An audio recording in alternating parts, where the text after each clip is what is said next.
Everyone, officer अड्डा के official YouTube channel पर आप सभी लोगों का बहुत बहुत स्वागत है। मैं सुप्रभा, आप लोगों की ABFM मेंटर। यहाँ पर आज हम लोग डिस्कस करेंगे कुछ question module A and D से, राइट। और यहाँ पे देखिए एग्जाम आप लोगों का बिल्कुल आने ही वाला है, नज़दीक आ रहा है, ज़्यादा टाइम नहीं बचा है, ठीक है। तो यहाँ पे आपकी जो स्ट्रैटेजी होनी चाहिए ना, एग्जाम की डेट आप लोगों की दिसंबर में है, BFM के पेपर के बाद। सबसे बड़ी चीज इस बार क्या हो रहा है कि ABFM एंड BRBL में आपको केवल एक ही दिन का गैप है, ओनली 1 डे, राइट। कोई गैप नहीं है, केवल 1 डे का गैप है।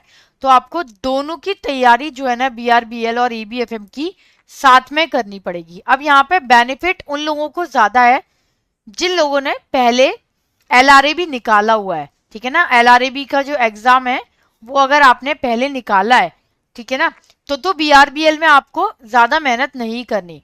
अदरवाइज आपके लिए BRBL भी ऑल टुगेदर एक डिफरेंट सब्जेक्ट है, ठीक है ना। फिर तो आपको BRBL में भी उतनी मेहनत करनी पड़ेगी जितनी बाकी सब्जेक्ट में करनी है। बट हाँ, कहीं ना कहीं BRBL जो है वो आप लोगों का थोड़ा स्कोरिंग सब्जेक्ट जरूर है, ठीक है ना, काफी स्कोरिंग है। क्योंकि आप लोग ये देखिएगा कहीं ना कहीं, ठीक है, आपको बेसिकली यहाँ पे क्या देखना है, ABFM में ना थोड़ी आपको यहाँ पे स्ट्रेटजी देखना पड़ेगी। अभी पिछली बार का अगर हम ट्रेंड देखें जून वाले पेपर का, ठीक है, आप लोगों के मॉड्यूल A और D ये मैं लेती हूँ, ठीक है, और मॉड्यूल आपके जो B और C है वो आपका प्रियांशु मैम लेती है यहाँ पे, ठीक है ना, बाइलिंगुअल में, राइट। तो यहाँ पे A और D मॉड्यूल मैं लेती हूँ, B and C Priyanshu ma'am लेती हूँ। तो मैं तो आप लोगों को यही सजेस्ट करूंगी, पिछला ट्रेंड देखते हुए उस टाइम पे अगर हम क्वेश्चन देखें तो A, D और C से ज्यादा आए थे, ठीक है। तो बेसिकली आपको अगर B और C मॉड्यूल में भी अगर आपको न्यूमेरिकल में आप कंफर्टेबल नहीं हो पाते हैं ना, तो एक चीज हमेशा याद रखना, थ्योरी कम से कम नहीं छोड़ती, ठीक है। प्रियांशु मैम इसमें आपको न्यूमेरिकल और थ्योरी दोनों ही कराती हैं, बट काफी सारे लोग इसमें ये कहते हैं कि न्यूमेरिकल उतने नहीं बन रहे क्योंकि थोड़े डिफिकल्ट टाइप के न्यूमेरिकल हैं, है ना, CA लेवल के न्यूमेरिकल है। जितना बन जाए ठीक है, बट प्लीज थ्योरी मत छोड़ना। मतलब यहाँ पे मैं यही बोलूंगी आपको कि इनमें से कोई भी आपको मॉड्यूल छोड़ना नहीं है।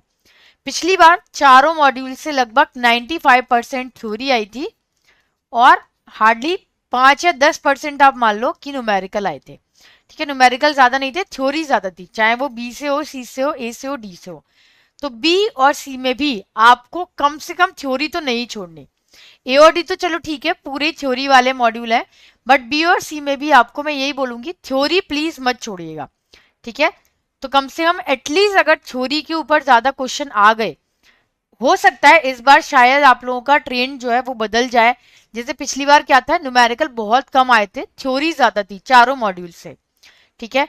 हो सकता है इस बार शायद थोड़ा बहुत बदल जाए, बट फिर भी मैं यही बोलूंगी कि थ्योरी पे प्लीज आपको चारों मॉड्यूल की, चाहे वो आपका मॉड्यूल A हो, राइट, B हो, C हो, D हो, यहां से आपको थ्योरी जरूर निकालनी है, ठीक है। थ्योरी नहीं छोड़नी है, थ्योरी तो आपको करनी ही करनी है चारों मॉड्यूल की। A और D तो ऑल टुगेदर है ही थ्योरी वाले, पर B और C में आपको न्यूमेरिकल प्लस थ्योरी है। कम से कम थ्योरी प्लीज मत छोड़िएगा, ठीक है।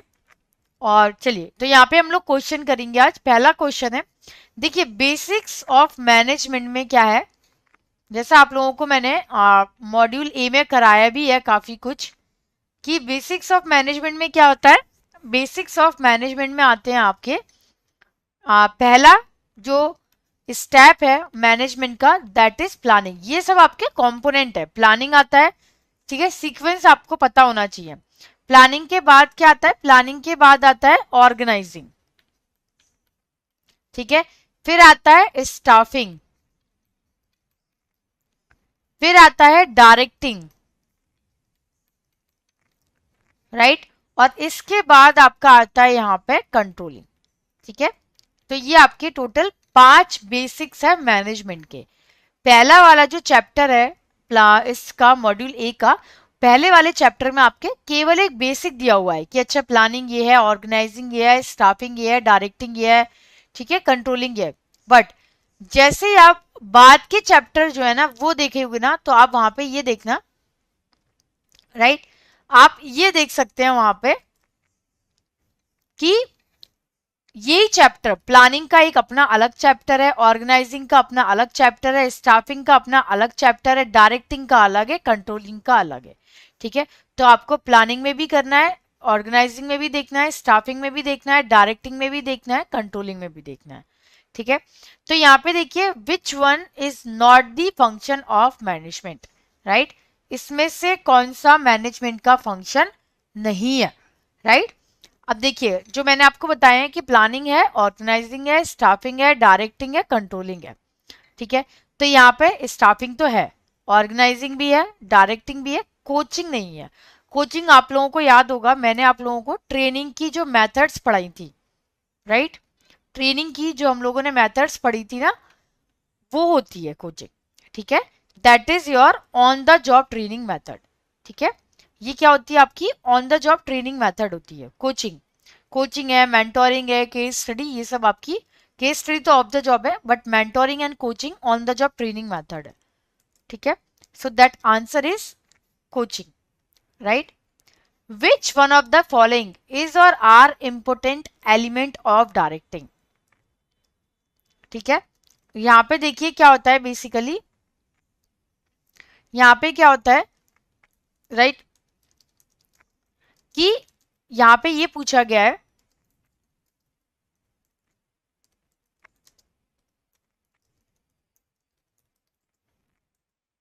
ठीक है, यहाँ पे देखिए ये पूछा गया है कि which one of the following is और are important element of directing. तो इसके टोटल 4 एलिमेंट है। देखिए इसमें आपने क्या देखा, प्लानिंग का मतलब क्या होता है, प्लानिंग का मतलब है जस्ट एक ड्राफ्ट प्रिपेयर करना। ठीक है ना, एक ड्राफ्ट प्रिपेयर करना, ठीक है, कि कब क्या कैसे हो रहा है। ठीक है, इसके बाद क्या आता है यहाँ पे, इसके बाद ये आता है, ठीक है, इसके बाद आता है आपका अगला वाला जो टॉपिक है वो है आपका ऑर्गेनाइजिंग। ऑर्गेनाइजिंग में आप क्या करते हैं, ये देखते हैं कि आपके पास जो रिसोर्सेज हैं वो सही है या नहीं है, कहाँ पे क्या कमी है। स्टाफिंग इसके बाद आता है। ठीक है, स्टाफिंग में आप क्या करते हैं कि, ठीक है, स्टाफिंग में आप क्या करते हैं, स्टाफिंग में आप ये देखते हैं कि कितने लोगों को रिक्रूट करना है, और डायरेक्टिंग में आप उन्हें उनका काम समझाते हैं, और कंट्रोलिंग में ये देखते हैं, कंपैरिजन करते हैं कि जो काम दिया गया था वो ठीक से कर भी पा रहे हैं या नहीं। तो डायरेक्टिंग का मतलब क्या है कि लोगों को उनका काम बताना, ठीक है, डायरेक्ट करना। और डायरेक्टिंग में आपका लीडर भी आता है, लीडरशिप। ठीक है, क्योंकि लोगों को भी काम कराने का एक तरीका होता है ना। मोटिवेशन भी आता है कि भाई मोटिवेशन देके लोगों से काम कराओ। सुपरविजन भी आता है,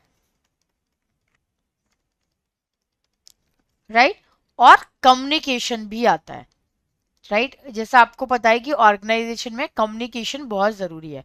तो all of the above is the right answer. इसमें आपके ये सारे के सारे फंक्शन आते हैं डायरेक्टिंग के। ठीक है, मतलब लीडरशिप भी आ गया, सुपरविजन भी आ गया, ठीक है, कम्युनिकेशन भी आ गया, मोटिवेशन भी आ गया, एंड लीडरशिप भी आ गया। और ये 4 जो टॉपिक है ना, ये ऐसे टॉपिक हैं जिनका आप जैसे ही देखेंगे ना कहीं बहुत ज्यादा आपको यहाँ पे, ठीक है, बहुत ज्यादा यहाँ पे आपको, राइट, देखने को मिलेगा कि लीडरशिप अपने आप में बहुत डिटेलिंग में है, मोटिवेशन थ्योरीज हैं, मतलब एक एक टॉपिक अपने आप में बहुत बड़ा टॉपिक है। तो यहाँ पे right answer all of the above है।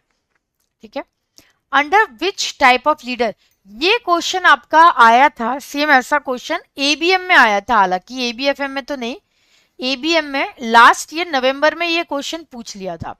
ठीक है, बट ये एक ऐसा क्वेश्चन है ना एबीएम, कि एबीएम के सिलेबस में ये है नहीं। ठीक है, ट्रांसफॉर्मेशनल ट्रांजेक्शन वगैरह थोड़ा बहुत है, ये एबीएफएम में है। ठीक है, बट ये क्वेश्चन आ चुका है एक्चुअली, राइट। तो यहाँ पे देखिए, under the leader inspire his और हर follower by providing them with a clear vision, and the leader encourages and empower the follower to work towards achieving the goal.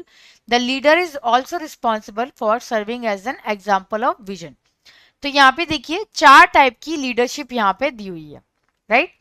पहली क्या है यहाँ पे, ट्रांसफॉर्मेशनल। ट्रांसफॉर्मेशनल में और ट्रांजैक्शनल में बहुत डिफरेंस है, यही क्वेश्चन आया था, ठीक है।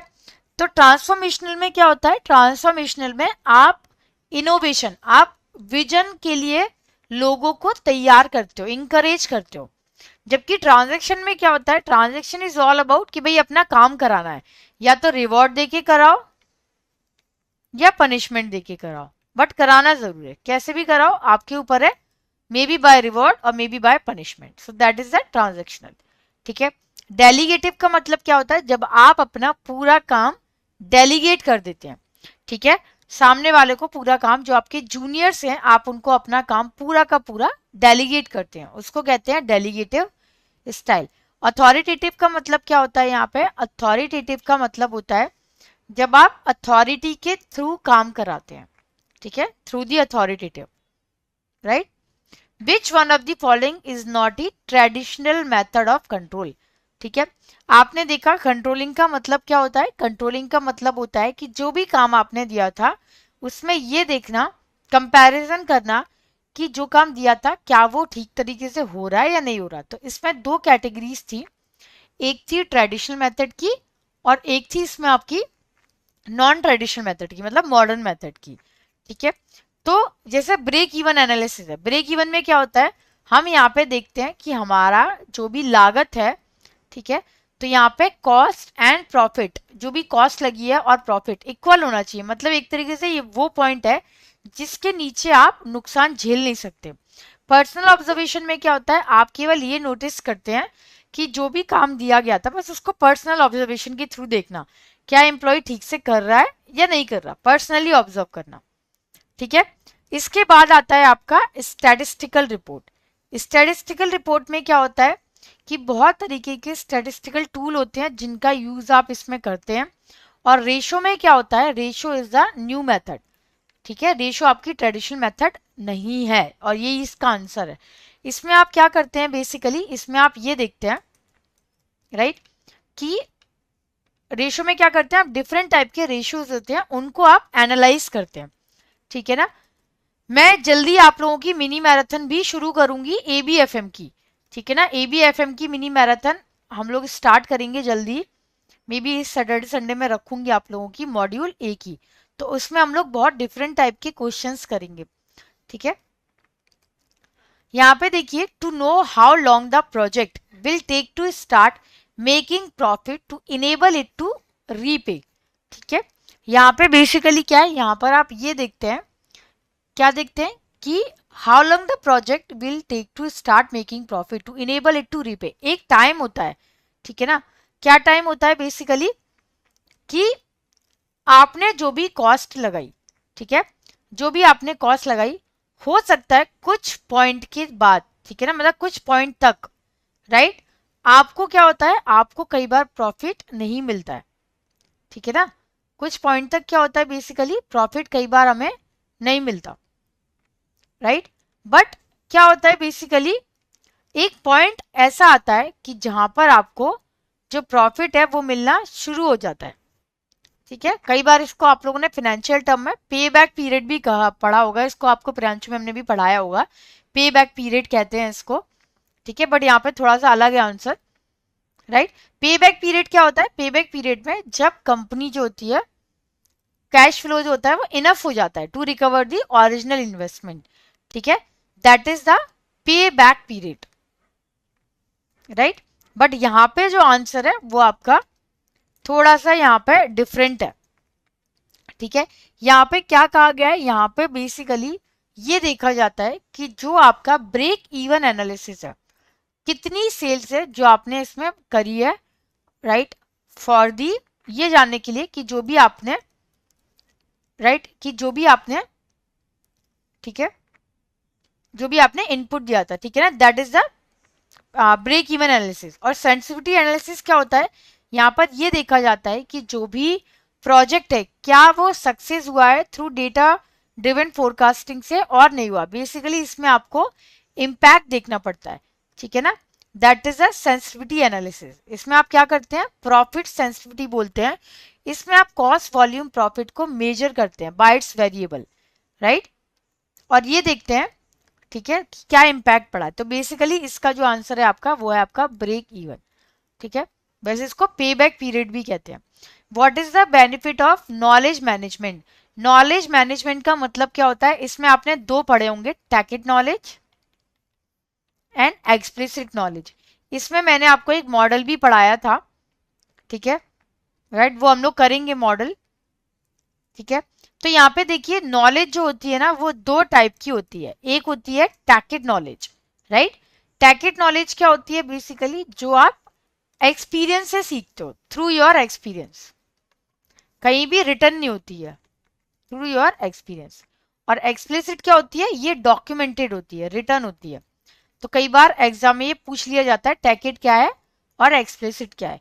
इसका मैंने आपको पूरा एक मॉडल भी है इसका, जो नोनाका ने दिया हुआ है, ठीक है, वो भी हम लोग पढ़ेंगे, राइट, वो भी मैं आपको कराऊंगी, काफी इंपॉर्टेंट है। तो यहाँ पे देखिए क्या बेनिफिट है नॉलेज मैनेजमेंट के। नॉलेज मैनेजमेंट का मतलब होता है ऑर्गेनाइजेशन में नॉलेज को शेयर करना, गैदर करना, ट्रांसफर करना, ठीक है। It help in reducing the cost of operation, it help in improving the skill of employees, it help in retaining the employee, sharing the knowledge and information. तो यहाँ पे आपका राइट आंसर है D.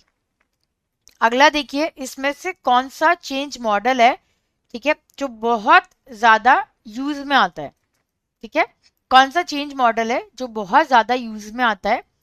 The change model developed by is one of the most widely used and successful model available today, making it possible for us in gain in understanding in both structural and organizational change. Michael Porter, Kurt Lewin, Maslow, Henry Fayol. Easy question है काफी, ठीक है। Kurt Leeuwin का आपने एक change model पढ़ा है, that is unfreeze, ठीक है, मूविंग या चेंजिंग एंड देन रीफ्रीज। बहुत कॉमन मॉडल है, ठीक है। अनफ्रीज का मतलब क्या होता है, पुराना जो भी है उसको हटाना, ठीक है, उसको रिमूव करना, अनफ्रीज करना। उसके बाद आता है मूविंग। मूविंग का मतलब क्या है, यहाँ पे चेंज होना, मूव होना, मतलब जो भी नए चेंज है उनको अपनाना। और रीफ्रीज का मतलब क्या होता है, उनको दोबारा से अपने दिमाग में सेटल करना। आपने क्या किया, पुरानी जो चीजें हैं उनको आपने हटा दिया, ठीक है, राइट। नई चीजों को आपने क्या किया, नई चीजों को आपने अपने दिमाग में सेटल किया, ठीक है, नई चीजों को आपने सेटल किया। उसके बाद क्या हुआ, उसके बाद आपने जो नई चीजें थी, सबसे डिफिकल्ट काम होता है ये कि उनको टिका के रखना, ठीक है ना, ठीक है, उनको आप टिका के नहीं रख पाते क्योंकि that is the difficult task, ठीक है, वही सबसे ज्यादा डिफिकल्ट टास्क होता है, ठीक है, पुराने चेंज को टिका के रखना, राइट। डिसीजन ट्री, ये आप लोगों ने पढ़ा है, decision tree is a graphical representation of possible outcome with their associated probability attach to its decision. इसके दो एलिमेंट क्या हैं, ये वैसे बहुत रिलेवेंट तो नहीं है आपका, बट ये क्वेश्चन कहीं ना कहीं आ सकता है। Branch and point, node and point, node and junction, branch and node is the right answer, ठीक है। आपने डिसीजन ट्री देखा होगा, इसमें दो चीजें होती है, ब्रांच होती है, नोड होती है, ठीक है, प्रोबेबिलिटी में आपने पढ़ा होगा जरूर है। विच one of the following is not one of the three primary facet of staffing. Staffing का मतलब क्या है, लोगों को रिक्रूट करना। ऑर्गेनाइजिंग में आपने क्या देखा, ऑर्गेनाइजिंग में आपने देखा कि राइट कि क्या रिसोर्सेज की कमी, और स्टाफिंग में आपने क्या किया, स्टाफिंग में आपने ये देखा कि अगर कहीं पर रिसोर्सेज नहीं है तो उनको रिक्रूट करना, जिसमें रिक्रूट, सिलेक्शन, ट्रेनिंग तीनों आते हैं, बस डेप्यूटेशन नहीं आता, डेप्यूटेशन इसके साथ में नहीं आता, ठीक है। द प्रोसेस ऑफ प्रिडिक्टिंग और estimating the future based on the evidence from the past and present is referred to as, ठीक है, फ्यूचर को एस्टिमेट करना, सिंपल वर्ड है फोरकास्टिंग। इसमें मैंने आपको प्लानिंग प्रीमाइसेस एक वर्ड भी बताया था। प्लानिंग प्रीमाइसेस का मतलब क्या होता है, अजम्पशन लगाना, ठीक है, प्लानिंग प्रीमाइसेस, राइट, अजम्पशन बनाना। अजम्पशन क्या बनाना, कि अच्छा फ्यूचर में ये हो सकता है, ठीक है, ऐसे अजम्पशन बनाना, उसको प्लानिंग प्रेमाइसिस बोलते हैं। हो सकता है यहाँ से क्वेश्चन आपका आ जाए। Everyone, welcome to officer Adda 24/7। आप सभी लोगों का बहुत बहुत स्वागत है ऑफिसर अड्डा के ऑफिशियल यूट्यूब चैनल पर।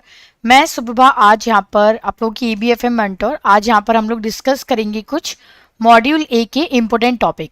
मेरे पास नॉर्मली पेड क्लास में काफ़ी सारी क्वेरीज आती हैं कि मॉड्यूल ए और डी के इम्पोर्टेंट टॉपिक कौन से हैं, ठीक है ना। इसका भी मैं आप लोगों का एक सेशन लेने वाली हूँ कि module A and module D में आपको कौन से टॉपिक हैं जो पढ़ने चाहिए, ठीक है।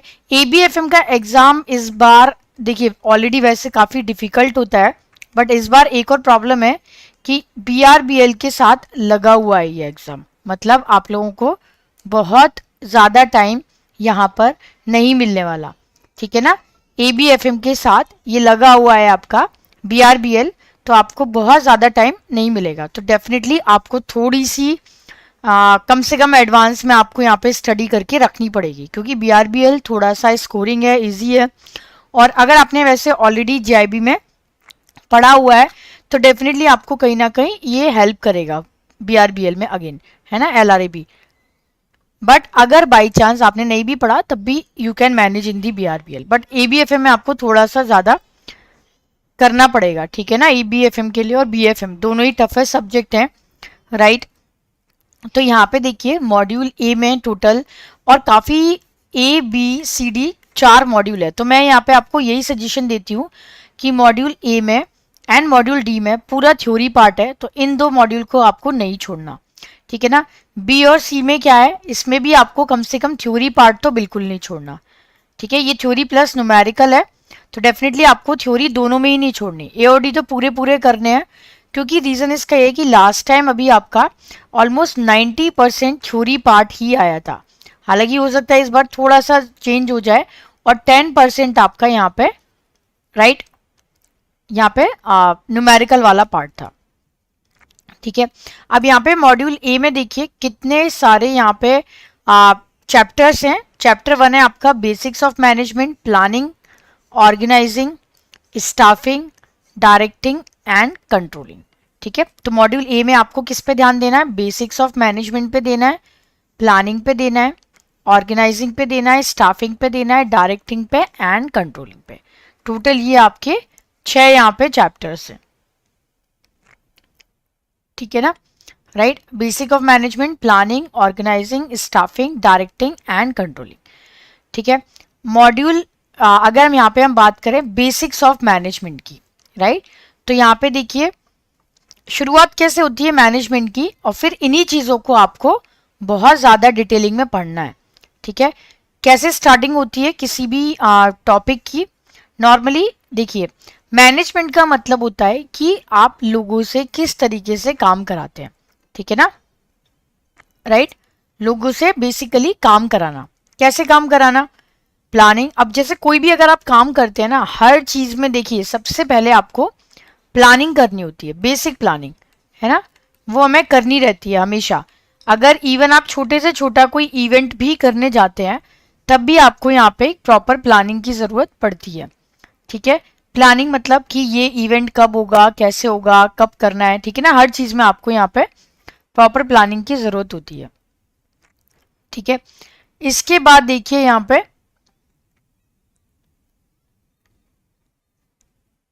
राइट, इसके बाद यहाँ पे आती है second part, that is organising, ठीक है।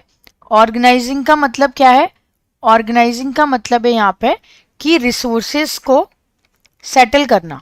सेटल करना मतलब ये देखना कि क्या जो भी प्लानिंग हमने की है, राइट, उसके लिए हमारे पास प्रॉपर रिसोर्सेज हैं या नहीं है, ठीक है। इनके बाद क्या करना है फिर अगेन, इसके बाद आपको ये देखना है कि अगर आपके पास रिसोर्सेज नहीं है, ठीक है, मुझे 100 एम्प्लॉय चाहिए, मेरे पास 90 हैं, तो मुझे 10 को क्या करना पड़ेगा, स्टाफिंग करनी पड़ेगी, रिक्रूटमेंट, ठीक है। इसके बाद आता है आपका लीडिंग या डायरेक्टिंग भी कहते हैं जिसे, ठीक है।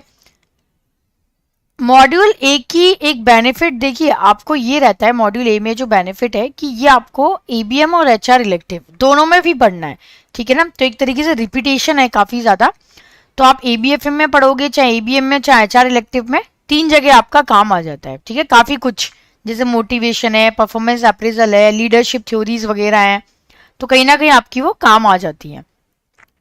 ठीक है, अब इसमें बेसिकली क्या है, डायरेक्टिंग में आप क्या करते हैं, जो भी आपने स्टाफ रिक्रूट किया है ना, आप उनको लीड करते हैं एंड डायरेक्ट करते हैं।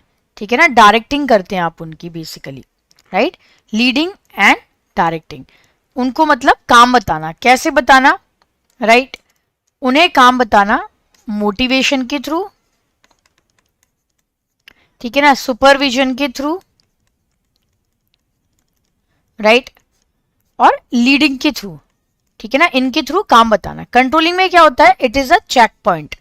ये एक तरीके से आपका चेक पॉइंट है, जिसमें आप ये देखते हैं कि जो भी, ठीक है, जो भी चीजें हैं क्या वो ठीक तरीके से हो रही हैं या नहीं हो रही हैं। ठीक है ना, राइट, इन चीजों को चेक करना।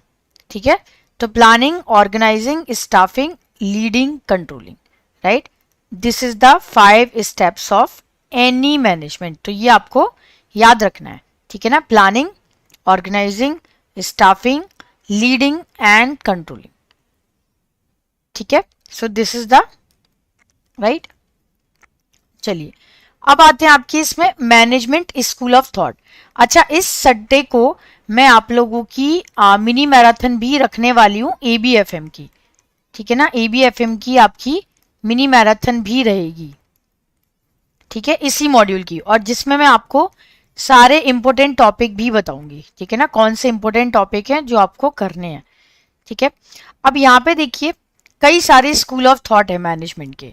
ठीक है ना, जैसे क्लासिकल स्कूल ऑफ थॉट है, न्यू क्लासिकल है, क्वांटिटेटिव है, सिस्टम है, कंटीजेंसी है, कंटेम्परेरी है। These all are the school of thought.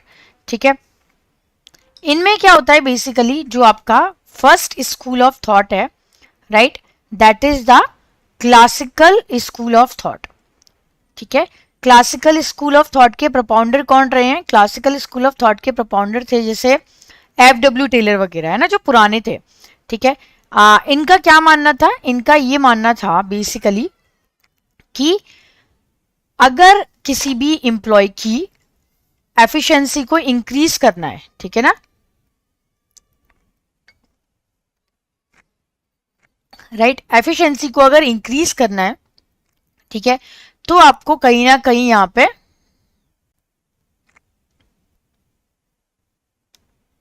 ठीक है, अगर आपको एफिशिएंसी को इंक्रीज करना है ना, तो कहीं ना कहीं आपको क्या करना चाहिए, यहाँ पे एम्प्लॉय की जो प्रोडक्टिविटी है उसको बढ़ाने के लिए आपको उनकी, ठीक है, उनके ऊपर ध्यान देना चाहिए। Basically you have to concentrate on their error rectification, production पे ध्यान देना, इंटीग्रेटेड एंड सेंट्रलाइज सिस्टम पे ध्यान देना। ठीक है, एज्यूमिंग एम्प्लॉय, बेसिकली इसमें आप क्या करते हैं, ठीक है, सारी चीजों पे ध्यान देना। और एक और चीज क्लासिकल स्कूल ऑफ थॉट में कही गई है कि एम्प्लॉयज को आप नीड जो है इनकी वो मनी है, तो आप उसका ध्यान रखो, वो आपके लिए अच्छे से काम करेंगे। अगला स्कूल ऑफ थॉट आता है आपका न्यू क्लासिकल एंड बिहेवियरल। इसमें देखिए क्या कहा गया है, right, new classical school of thought ने कहीं ना कहीं जो वर्कर पार्टिसिपेशन है ना उसको बहुत ज्यादा फेवर किया। क्लासिकल स्कूल ऑफ थॉट का क्या मानना था कि जो वर्कर का पार्टिसिपेशन है ना वो कहीं ना कहीं, ठीक है, उतना नहीं होना चाहिए। मतलब वर्कर का काम है मैनेजमेंट की सुनना, ठीक है, ना कि मैनेजमेंट का काम है वर्कर की सुनना, राइट। तो यहां पे आपको कहीं ना कहीं क्या ध्यान देना है कि आपको वर्कर पार्टिसिपेशन बहुत जरूरी है यहाँ पे। ठीक है, वर्कर का पार्टिसिपेशन कहाँ पे, न्यू क्लासिकल एंड बिहेवियरल, इन्होंने इसी चीज को बहुत ज्यादा महत्व दिया बेसिकली कि वर्कर का पार्टिसिपेशन मैनेजमेंट में, डिसीजन मेकिंग में होना चाहिए। क्योंकि केवल मनी नीड नहीं होती, इसके अलावा भी हमें मोटिवेशन पे ध्यान देना चाहिए। ठीक है, एम्प्लॉयज की स्पेसिफिक नीड पे ध्यान देना चाहिए, कम्युनिकेट करना चाहिए। अगर कोई टीम वर्क है तो टीम वर्क को भी एक असेंशियल पॉइंट बनाना चाहिए, राइट। और human relation perspective and psychological perspective पे इन्होंने काफी ज्यादा इंपोर्टेंस दिया, ह्यूमन रिलेशन पे, राइट, एंड साइकोलॉजिकल पे, ठीक है। इसके बाद आता है आपका क्वांटिटेटिव स्कूल ऑफ थॉट, ठीक है, राइट। अब देखिए क्वांटिटेटिव का क्या मानना था, इसमें कहीं ना कहीं जो आपकी साइंटिफिक मैनेजमेंट टेक्निक है वो ही काम में आती है इसमें भी, ठीक है। तो बेसिकली इस पे किस पे एम्फेसिस किया गया, इसमें आपकी मॉडल्स आती हैं, थ्योरीज आ जाती हैं, एम्पेरिकल डेटा आ जाता है, ठीक है, हाइपोथेसिस आ जाती है, development of mathematical and statistical model आ जाते हैं, डेटा एनालिसिस आ जाता है, experimenting in the control environment आता है, ठीक है, वेरिएबल के साथ टेस्टिंग वगैरह ये सारी चीजें आ जाती हैं इसमें, ठीक है। फिर आता है आपका अगला school of thought, that is system school of thought, ठीक है। तो यहाँ पे देखिए क्या होता है सिस्टम स्कूल ऑफ थॉट में, इसके जो मेन प्रोपाउंडर थे ना वो थे कार्ड्स एंड कहान, ठीक है, बहुत फेमस साइकोलॉजिस्ट थे ये, डेनियल कार्ड्स इनका पूरा नाम है। नाम वगैरह आपको याद रखने की जरूरत नहीं है, मैं बताती हूँ आपको, जैसे एबीएम में भी मैं आपको हर एक थ्योरी में नाम बताती हूँ, है ना, बट नाम याद करने की उतनी जरूरत नहीं होती, नाम के ऊपर अभी भी आया नहीं है कभी भी क्वेश्चन ऐसे, बट ठीक है मैं आपको बताती हूँ हमेशा क्योंकि अच्छा लगता है पढ़ाना।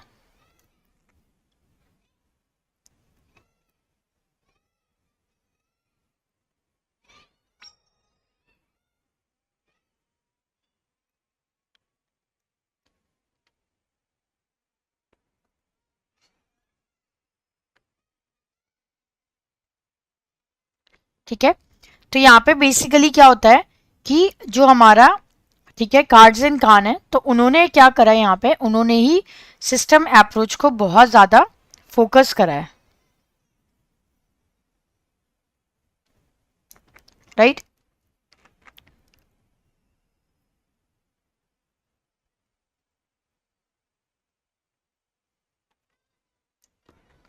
ठीक है, अब यहाँ पे देखिए मेन ऑब्जेक्टिव क्या है, तो यहाँ पे देखिए क्या कहा गया है, basically system school of thought का क्या मानना है, सिस्टम स्कूल ऑफ थॉट का ये मानना है कि इन्होंने ये कहा है कि जो ऑर्गेनाइजेशन है ना, it is like a open system, ठीक है, which is required to interact with the environmental constantly for getting resources which are both valuable and limited, ठीक है। इन्होंने क्या कहा है कि जो आपका, ठीक है, जो मैनेजमेंट है बेसिकली कॉन्सेप्ट ऑफ मैनेजमेंट वो एक ओपन सिस्टम की तरह है, ठीक है, और यहां पर क्या है इसमें which are both valuable and limited. तो नॉर्मली इसमें क्या कहा गया है सिस्टम स्कूल ऑफ थॉट में कि आपको क्या करना है ना, किसी भी ऑर्गेनाइजेशन में आपको इंटरनल एंड एक्सटर्नल एनवायरमेंट दोनों पे ध्यान देना है, ठीक है ना, the condition face by an organisation and finding ways of handling such condition, ठीक है ना। तो यहाँ पे आपको क्या करना है कि ऑर्गेनाइजेशन पे ध्यान देना है और इन कंडीशन को आपको कैसे ट्रीट करना है वो ध्यान देना है। The open system approach is important because of the interaction between an organisation and the outside forces and outside influence impacting the action by taken by the organisation, ठीक है। तो आपको इसके ऊपर ध्यान देना है, ठीक है। फिर आता है इसमें कौन सा school of thought, contingency school of thought, जिसमें अभी बेसिकली, ठीक है ना, कंटीजेंसी मतलब इसमें ये कहा गया है कि किसी भी ऑर्गेनाइजेशन में बेसिकली क्या होता है कि चीजों को डील करने का जो तरीका है ना, it depends upon the situation. मैं ये थोड़ा सा समझाने के बाद आपको भी इसके क्वेश्चन आंसर भी कराऊंगी, ठीक है।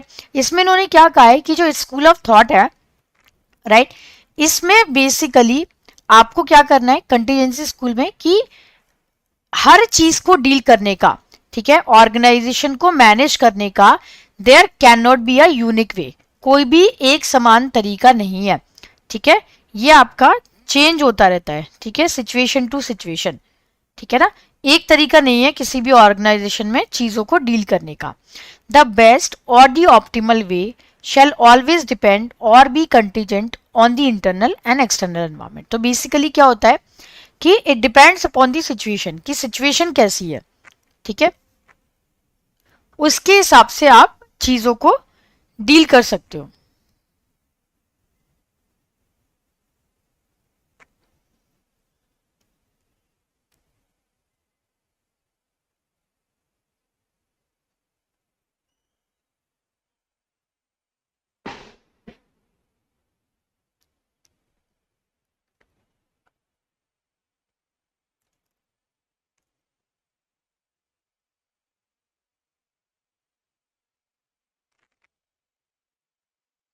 ठीक है। तो यहाँ पे क्या है, कंटीजेंसी स्कूल ऑफ थॉट, ठीक है। इसमें बेसिकली क्या होता है कि ये डिपेंड करता है सिचुएशन टू सिचुएशन पे, ठीक है। अब इसमें देखिए क्या चीजें आते हैं कंटीजेंसी स्कूल में, आपने दो जगह की यहाँ पे फाइंडिंग पढ़ी है, ठीक है ना, ठीक है, ओहियो की भी और शिकागो की भी, तो दोनों ने अपने अपने यहाँ पे दिए हैं थॉट। इसके बाद आता है last school of thought, that is contemporary school of thought, ठीक है। कंटेम्परेरी स्कूल ऑफ थॉट का मतलब क्या है यहाँ पे, कंटेम्परेरी स्कूल ऑफ थॉट जिसमें अभी हम लोग रह रहे हैं, ठीक है, दैट मीन्स कि आपको मैनेजमेंट के लिए नई नई अप्रोचेस को यहाँ पे लाना पड़ेगा। The concept of total quality management and learning organisation, आपने टीक्यूएम का भी कॉन्सेप्ट पढ़ा, ठीक है, राइट, और आपने यहाँ पे लर्निंग ऑर्गेनाइजेशन का भी पढ़ा, ठीक है ना, टीक्यूएम एंड लर्निंग बोथ, ठीक है, राइट। तो यहाँ पे टीक्यूएम का मतलब क्या है कि जो भी आपके स्टेक होल्डर है, ठीक है, जो भी आपके स्टेक होल्डर हैं,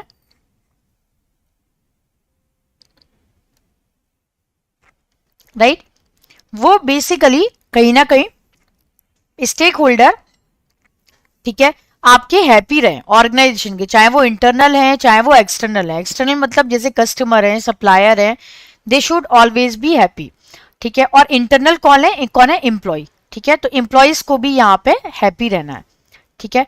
टीक्यूएम का मतलब क्या है, it focus on the management of an organisation, की गुड्स सर्विसेज हर किसी चीज में अच्छा होना, ठीक है, चाहे वो एम्प्लॉय इन्वॉल्वमेंट हो, चाहे वो कस्टमर फोकस हो, चाहे वो स्टैंडर्डाइजेशन हो, कंटिन्यूअस मॉनिटरिंग करना और प्रॉपर तरीके से हैप्पी रहना, ठीक है। तो ये होता है टीक्यूएम। टीक्यूएम के अलावा कंटेम्परेरी स्कूल ऑफ थॉट में एक चीज और आती है आपकी, दैट इज लर्निंग ऑर्गेनाइजेशन, ठीक है। तो कंटेम्परेरी स्कूल ऑफ थॉट में क्या कहा गया है कि उन्होंने लर्निंग ऑर्गेनाइजेशन पे भी बहुत ध्यान दिया है, ठीक है। क्या ध्यान दिया है लर्निंग ऑर्गेनाइजेशन में, देखिए क्या ध्यान दिया है, बेसिकली इन्होंने ये ध्यान दिया है कि जो ऑर्गेनाइजेशन है ना, ये हमेशा आपका लर्निंग होना चाहिए। लर्निंग मतलब हमेशा कुछ ना कुछ सीखते रहना, ठीक है, बंद नहीं करना है सीखना, हमेशा कुछ ना कुछ आपको सीखते रहना है, right. So that is the contemporary school of thought. अब आता है आपका इसी में ही strategic management, right. Strategic management में क्या है, there are type of strategy, corporate, business and functional. Element देखिए इसके क्या है, स्ट्रेटेजी का मतलब क्या होता है, किसी भी बिजनेस की ग्रोथ के लिए, राइट, स्ट्रेटेजी जो है वो बहुत ज्यादा जरूरी होती है, ठीक है, किसी भी बिजनेस की ग्रोथ के लिए। तो कहीं ना कहीं जो इसकी बिजनेस ग्रोथ होती है किसी भी ऑर्गेनाइजेशन की, उसके लिए हमेशा आपको, ठीक है, उसके लिए हमेशा आपको यहाँ पे ये ध्यान देना है कि कहीं ना कहीं हमारी जो ग्रोथ है, ठीक है ना, हमारा जो ऑर्गेनाइजेशन है वो कहीं ना कहीं प्रॉपरली बिजनेस जैसा है ना उसके अकॉर्डिंग ही चलना चाहिए, ठीक है, कहीं से भी डाइवर्सिफिकेशन नहीं होना चाहिए, ठीक है। तो यहाँ पे देखिए क्या चीजें आती हैं स्ट्रेटेजी में, टाइप ऑफ स्ट्रेटेजीज आती हैं, ठीक है ना। टाइप ऑफ स्ट्रेटेजीज का मतलब है यहाँ पे आपकी आती है, right, corporate, business and functional, ठीक है, corporate, business and functional. Corporate का मतलब क्या है यहाँ पे कि, ठीक है, देखिए अब कॉर्पोरेट स्ट्रेटेजी का क्या मतलब होता है, ये तीन टाइप की स्ट्रेटेजीज होती हैं, ठीक है। कॉर्पोरेट स्ट्रेटेजी का मतलब क्या है यहाँ पे कि that is basically the general attitude of company, ठीक है, बिजनेस लाइन को, प्रोडक्ट को, सर्विसेज को इंक्रीज करना, ठीक है, इंप्रूव करना, that is a corporate. Business strategy क्या होती है, दिस स्ट्रेटेजी नॉर्मली क्या होता है कि इसमें आप अपनी प्रोडक्ट एंड सर्विसेज पे ज्यादा फोकस करते हैं, ठीक है। और फंक्शनल में क्या होता है, ये आपके फंक्शनल, ठीक है ना, जो भी आपके बिजनेस यूनिट है उनके फंक्शनल एरियाज पे ज्यादा डेवलपमेंट यहाँ पे करता है। एलिमेंट क्या है इसके स्ट्रेटेजिक मैनेजमेंट के, एनवायरमेंटल स्कैनिंग है, स्ट्रेटेजी फॉर्मुलेशन है, स्ट्रेटेजी इंप्लीमेंटेशन है, इवेल्यूशन एंड कंट्रोल है, ठीक है।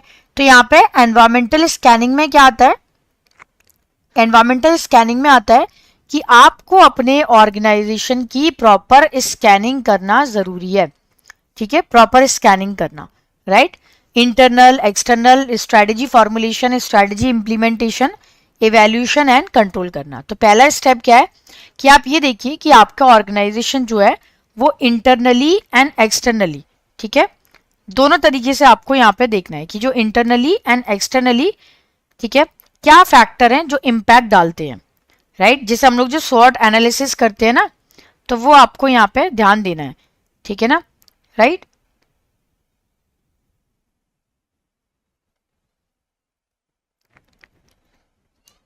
ठीक है, तो वो आपको यहाँ पे ध्यान देना है।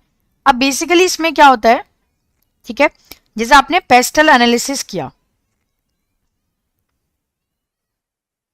राइट, पेस्टल या फिर आपने ये किया शॉर्ट एनालिसिस, राइट। इसमें हम क्या करते हैं, इसमें हम एनवायरमेंटल स्कैनिंग ही करते हैं,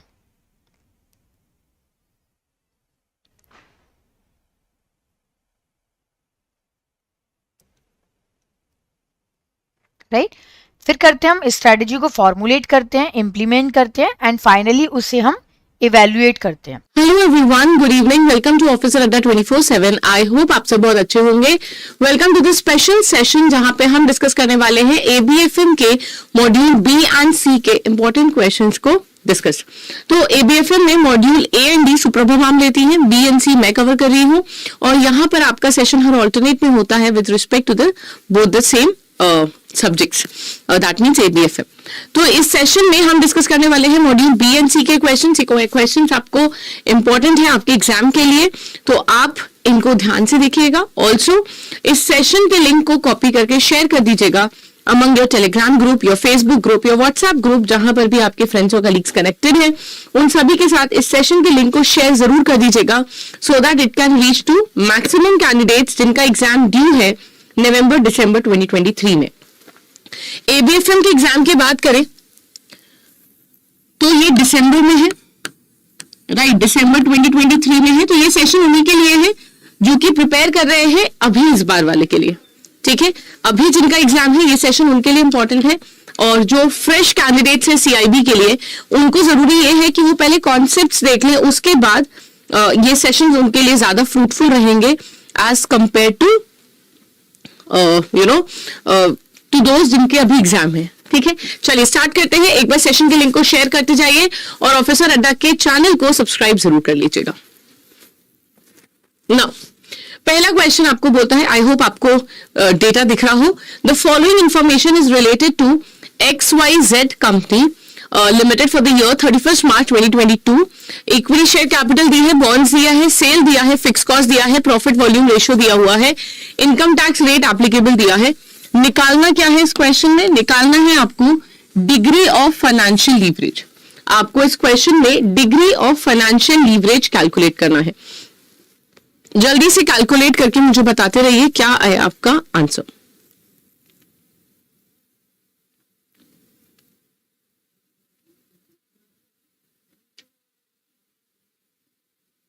कैलकुलेट करके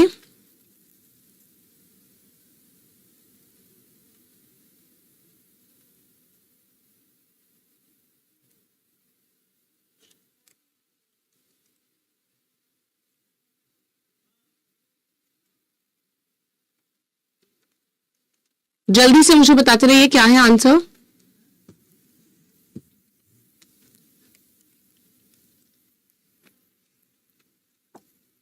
क्या होगा राइट आंसर?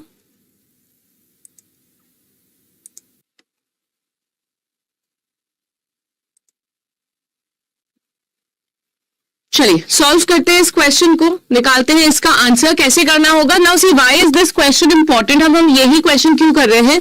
बिकॉज इस क्वेश्चन में आपको एक फैक्टर मिसिंग है, राइट। क्या फैक्टर मिसिंग है वो देखते हैं। फाइनेंशियल लीवरेज का फॉर्मूला क्या होता है?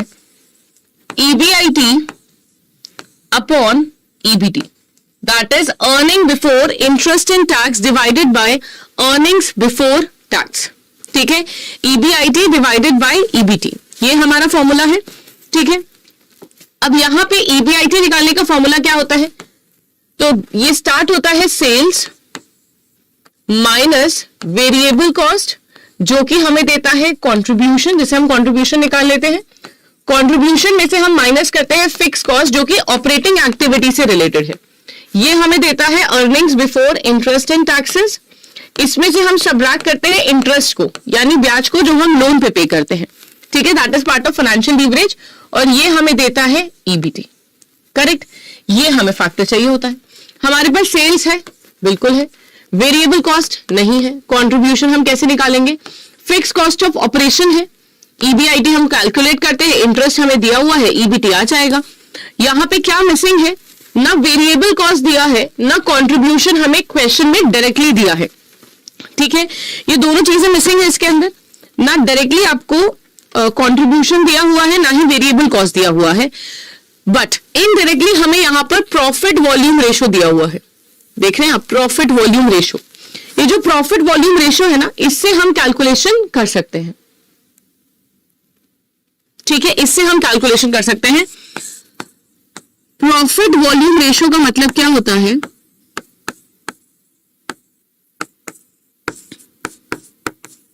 प्रॉफिट वॉल्यूम रेशो का फॉर्मूला होता है कंट्रीब्यूशन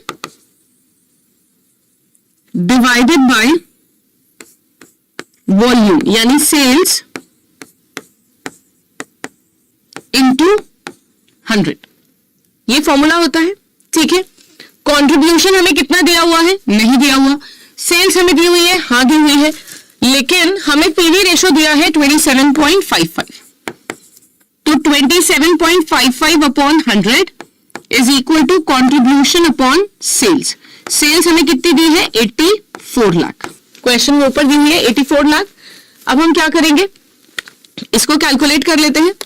सो 84 लाख इंटू 0.2755 कितना आ गया, 2314,200,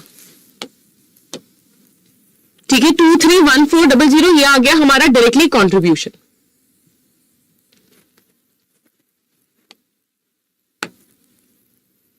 सेल्स की अब हमें जरूरत भी नहीं है, हमें यहां पे ऑलरेडी क्या मिल गया, कंट्रीब्यूशन मिल गया 2314,200, ठीक है। फिक्स कॉस्ट हमें कितनी दी हुई है, 6.96, यानी 6,96,000, ठीक है, हमारा ईबीआईटी आ जाएगा। इंटरेस्ट हमें बोला है कितनी है, 12% ऑफ 12%, यहां पे रेट ऑफ इंटरेस्ट दिया हुआ है, और अमाउंट ऑफ लोन कितना है, 37, तो 37 लाख का अगर मैं 12% निकालूं तो कितना आ जाएगा, ये आ जाएगा आपका 4,44,000, करेक्ट। ये सारा अमाउंट हमें आ गया है, बस अब हमें इंफॉर्मेशन को फिल करनी है। इंटरेस्ट आ गई हमारी 4,44,000, ठीक है, तो 2314,200 में से माइनस कर देते हैं हम 696, हमारा ईबीआईटी आ गया 1618,200, इसमें से हमें माइनस करना है 44, दिस विल कम एज 11,742,000, ठीक है, ईबीटी। अब हमारा ईबीआईटी का फॉर्मूला, ईबीआईटी की वैल्यू और ईबीटी की वैल्यू आ गई है, आंसर क्या हो जाएगा, EBIT is 1618,200 divided by EBT which is 11,742,000 which will give us 1.38 times। तो हमारा फाइनेंशियल लीवरेज कितना आ गया, 1.38 टाइम्स।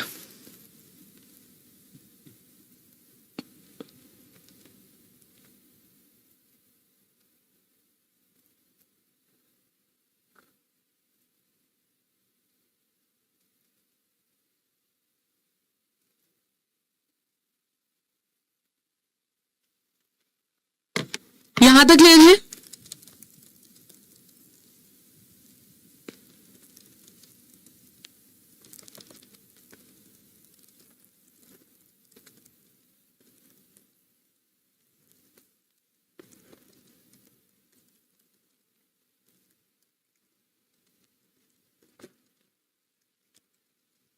चलिए आगे, ठीक है। I hope everyone is done that. Next one, when EBIT is nil the operating leverage will be, answer this question।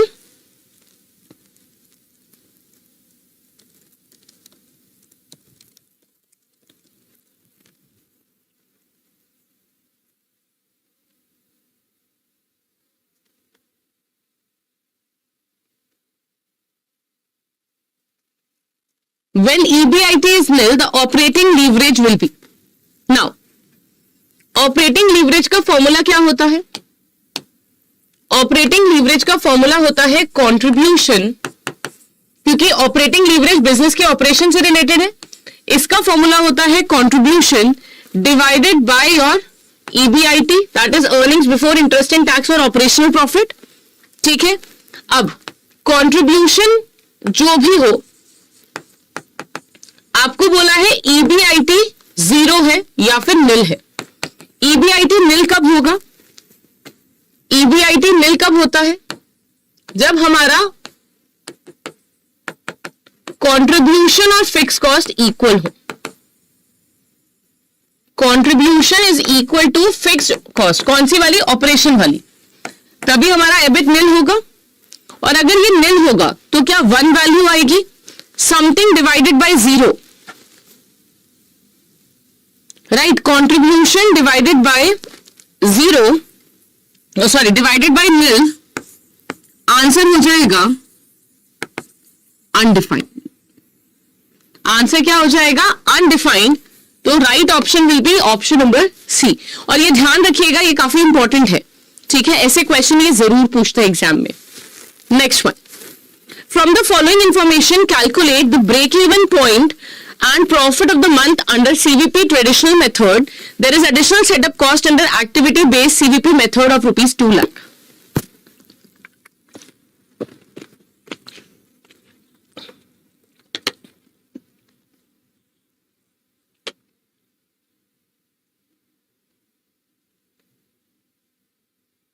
जल्दी से कैलकुलेट करिए।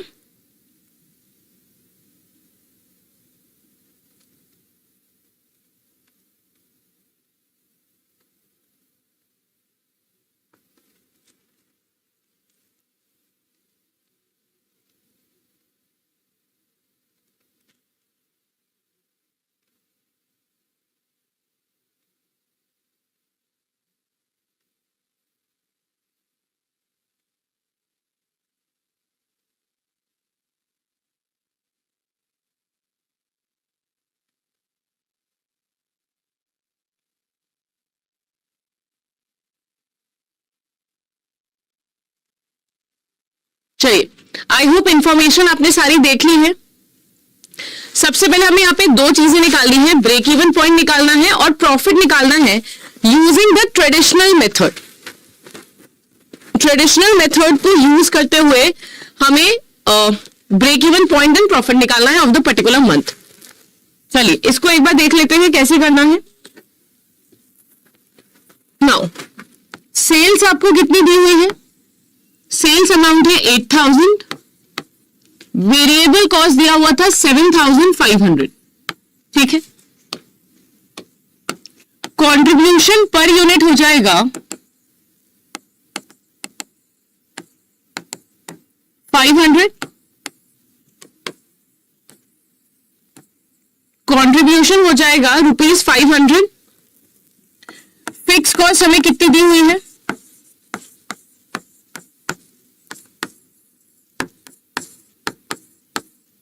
₹10 लाख, ठीक है। हमें निकालना है break even point.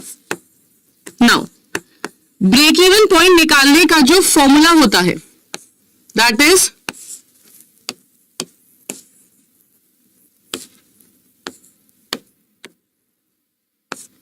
Fix cost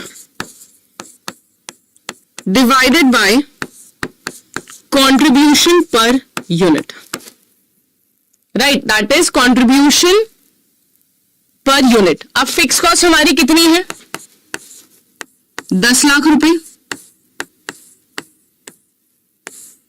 contribution per unit 500, 2000 units. Units कितनी हो गई? 2000 यूनिट्स। अब हमें क्या निकालना है? Profit for the month. तो प्रॉफिट फॉर द मंथ कैसे निकालेंगे? हमें दी हुई है सेल्स और 10,000 यूनिट्स थी जो एक साल में हम बना रहे हैं और एक महीने में हम बना रहे हैं, into contribution per unit which is 500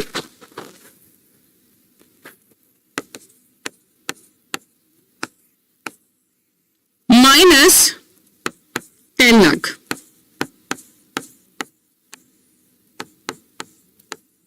कितना हो गया? 40 लाख। कितना हो गया? 40 lakh. So profit for the month under traditional method is 40 lakh, ठीक है। आगे बढ़ते हैं। नाउ तो हमने दोनों पॉइंट्स कर लिए, प्रॉफिट भी कर लिया और कंट्रीब्यूशन भी निकाल लिया, बीईपी भी निकाल लिया। अब हमें बोला गया है सेम अंडर एक्टिविटी बेस्ड में करना है।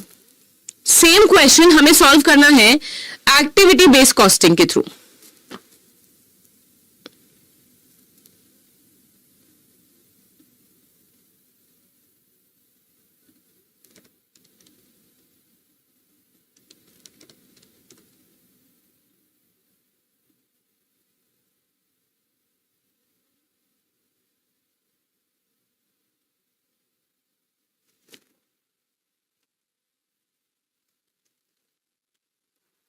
Now let's solve this question as well.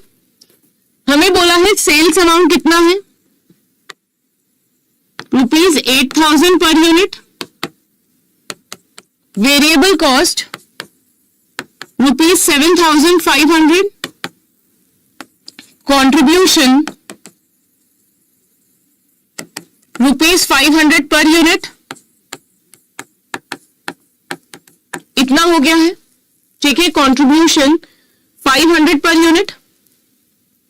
Fix cost कितनी है, ऑपरेटिंग फिक्स कॉस्ट तो यहां पे आपको बोली है 8 लाख है, लेकिन 2 लाख रुपए लगेंगे सेटअप कॉस्ट में, तो यहां पर भी फिक्स कॉस्ट हमारी कितनी हो गई, 10 लाख। फिक्स कॉस्ट कितनी हो गई, 10 लाख, ठीक है। फिक्स कॉस्ट 10 लाख हो गई और आपका ब्रेक इवन पॉइंट सेम हो जाएगा। ब्रेक इवन पॉइंट बोल रहा है 10 lakh divided by 500 per unit, which is equal to 2,000 units, which is equal to 2,000 units, ठीक है। एंड प्रॉफिट कितना हो जाएगा, प्रॉफिट हो जाएगा 10,000 unit into 8,000 minus 10 lakh, into 500, that is contribution minus 10 lakh of fixed cost, that would give you 40 lakh.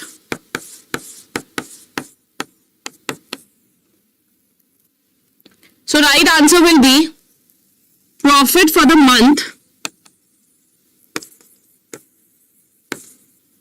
is ₹40 lakh.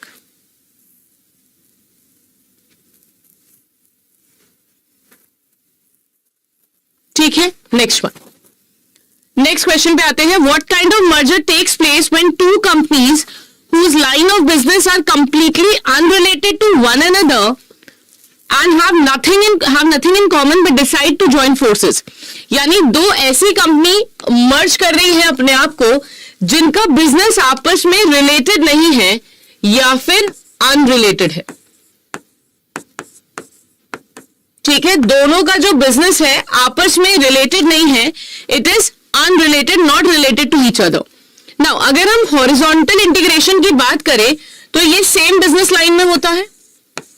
दो units जो मर्ज कर रही होती हैं वो सेम बिजनेस लाइन को बिलोंग करती है। अगर हम वर्टिकल इंटीग्रेशन की बात करें तो ये बायर सेलर के बीच में होता है, जहां पे अक्सर ऑर्गेनाइजेशन अपनी सप्लाई लाइन को खरीदती है, राइट। देन कॉन्ग्लोमेरेट क्या होता है, कॉन्ग्लोमेरेट इज अ मर्जर जहां पे दो unrelated business units they decide to join their hands together, correct. तो राइट आंसर क्या होगा, option number B. Next one, which of the following statement is correct? In a reverse merger, a small company acquires a still smaller company. In a reverse merger, a smaller company acquires larger company. In reverse merger, a larger company acquires a smaller company. In a reverse merger, an NBFC acquires a non-financial company. क्या होगा right answer? Reverse merger क्या होगा? सी reverse merger basically क्या होता है, वैसे merger क्या होगा कि भाई जनरली एक बड़ी कंपनी छोटी कंपनी को के साथ अपने बिजनेस को मर्ज कर रही है। रिवर्स मर्जर यानी उल्टा, कि एक स्मॉलर कंपनी, ठीक है, एक स्मॉल कंपनी मर्ज कर रही है लार्ज बिजनेस के साथ, और ये ऐसा बिजनेस होता है जो कि ऑलरेडी लिस्टेड है स्टॉक एक्सचेंज में, ठीक है, पब्लिक लिमिटेड कंपनी है। इससे फायदा क्या होगा, ये जो स्मॉलर कंपनी है ये इस बिजनेस के थ्रू, इसके बिजनेस के थ्रू इसको मतलब अलग से आईपीओ लाने की जरूरत नहीं है, ये इसी के जो ये कंपनी लिस्टेड है इसी का बेनिफिट अवेल कर सकती है।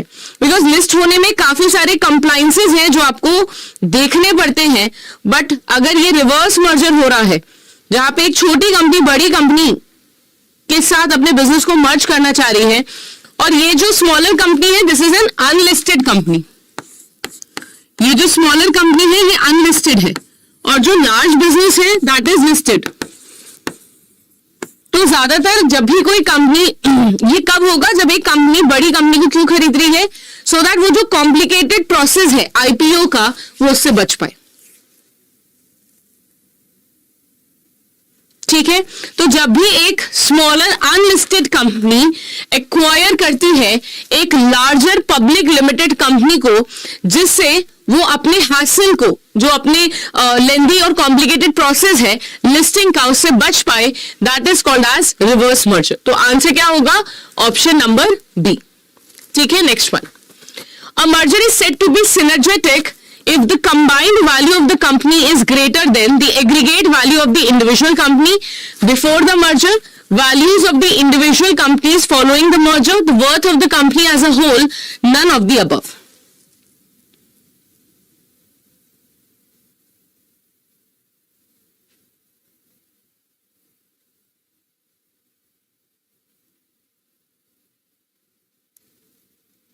So synergy का मतलब क्या होता है, सिनर्जी का मतलब क्या होता है कि जो value of business A and B है it should be greater than value of business A and value of business B together. यानी कि अगर 100 और 100 पहले इनकी इनकम थी, तो जब ये दोनों साथ हो जाएं तो इसकी इनकम 300 या फिर 400 या 500 हो जानी चाहिए, राइट जिसको हम एक और वर्ड बोलते हैं द सिनर्जी ट्रैप, जिसका मतलब क्या होता है, सिनर्जी बेसिकली परफॉर्मेंस को इंक्रीज कर देती है because of the combining of two firms as compare to the independent firms. और ये क्यों हो सकता है, बिकॉज कस्टमर बेस बढ़ जाता है, स्केल बढ़ जाता है, कॉस्ट कम हो जाती है, राइट ये सारे फैक्टर्स की वजह से जो आपका आउटपुट है, वैल्यू है, वो इंक्रीज हो जाती है। So the aggregate value of the individual company before the merger it is greater than what are intangible asset, है ना, इनमें से क्या डेफिनेशन है इनटैंजिबल एसेट की, non monetary asset with tangible value, financial asset devoid of physical substance, non-monetary asset devoid of physical substances, monetary asset having material form। अब material form तो नहीं है, ठीक है, तो अगर हम intangible को देखें तो intangibles का मतलब क्या होता है, having no physical existence, they have no physical existence, correct. तो यहां पे having no को इन्होंने थोड़े से अच्छे वर्ड में क्या लिख दिया है, devoid of फिजिकल एग्जिस्टेंस। तो this to make sense, but monetary value है या नॉन मॉनेटरी है। So if you talk about intangible asset they are non monetary in nature, you don't have to pay anything to acquire them, right, they are non monetary devoid of their physical substances. तो right answer क्या होगा, option number C. Next one, which of the following is not a factor, which of the following is not factored into the weighted average cost of capital calculation? इनमें से हम किसको factor नहीं करते while calculating weighted average cost of capital?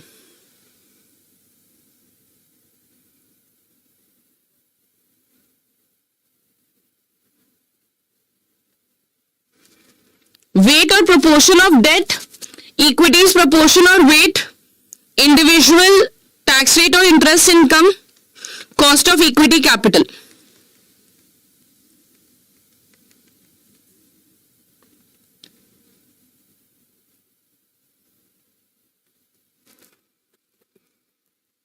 क्या होगा right answer, now weighted average cost of capital को consider करते हुए हम लोग प्रोपोर्शन कंसिडर करते हैं, डेट का, इक्विटी का, है ना, उनका प्रोपोर्शन लेते हैं, वेट कंसिडर करते हैं कितना है, cost of equity capital consider करते हैं, कॉस्ट ऑफ डेट कंसिडर करते हैं, टैक्स रेट करते हैं, लेकिन टैक्स रेट कौन सा, जो कि कंपनी का है, ना कि individual tax rate.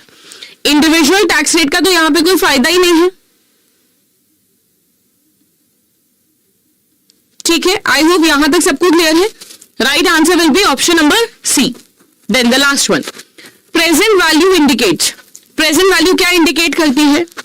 Value in use,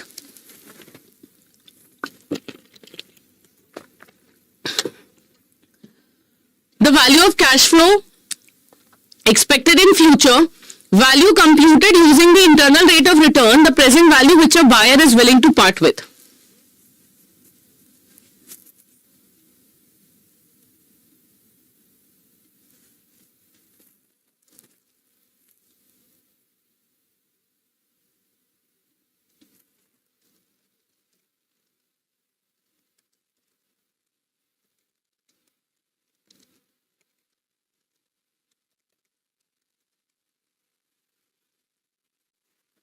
now present value का मतलब क्या होता है? फ्यूचर में जो भी हमें पैसा मिलने वाला है, जब हम उसकी आज की वैल्यू निकालते हैं, we call it as present value.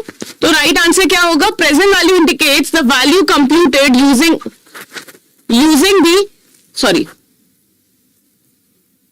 The value of cash flow expected in future, उसकी जब हम आज की वैल्यू निकालते हैं, we call it as present value. Hello everyone, good evening, welcome to officer Adda 24/7। I hope आप सब बहुत अच्छे होंगे।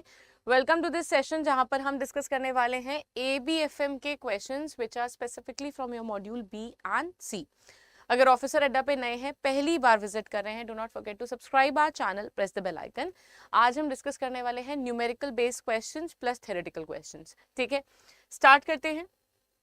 The first question is given, XYZ Limited is evaluating the purchase of a new machinery with a depreciable base of rupees 1 lakh, economic life of 4 years and change in earnings before taxes and depreciation of rupees 45,000 in 2021, 30,000 in 22, 25,000 in year 23 and 35,000 in year 24.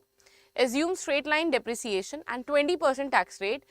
Assuming this, you are required to calculate the cash flow for the year 2024. आपको क्या करना है? आपको इस question में 2024 का, ठीक है, कैश फ्लो निकालना है।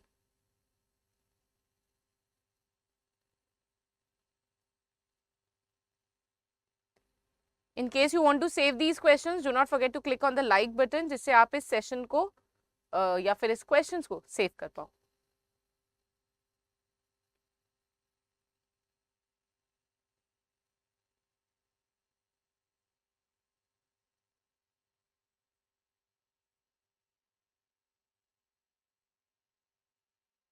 जल्दी से सॉल्व करिए। You are required to calculate the cash flow for the year 2024। आपको ईयर 2024 का कैश फ्लो निकालना है।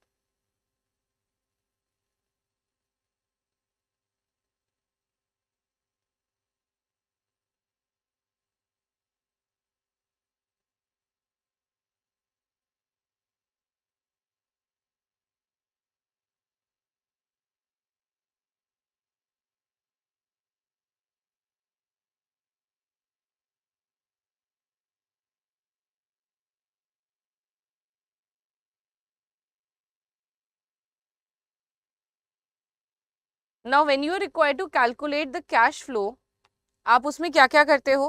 कैश फ्लो का फॉर्मूला क्या होता है? Profit after tax plus depreciation. Correct, formula क्या होता है? Profit after tax plus depreciation.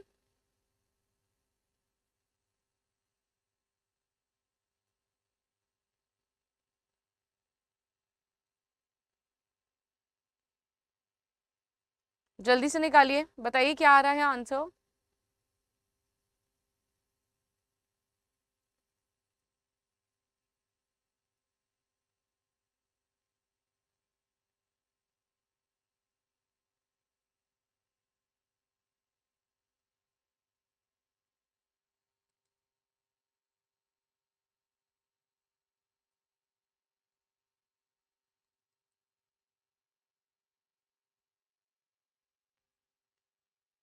चलिए, so what is the formula? आपको सिर्फ और सिर्फ लास्ट ईयर का निकालना है, 2024 का। आपको क्या दिया हुआ है? तो सबसे पहले समझना है, आपको दिया है earnings before taxes and depreciation, तो it is not EBIT, rather it is EBITDA.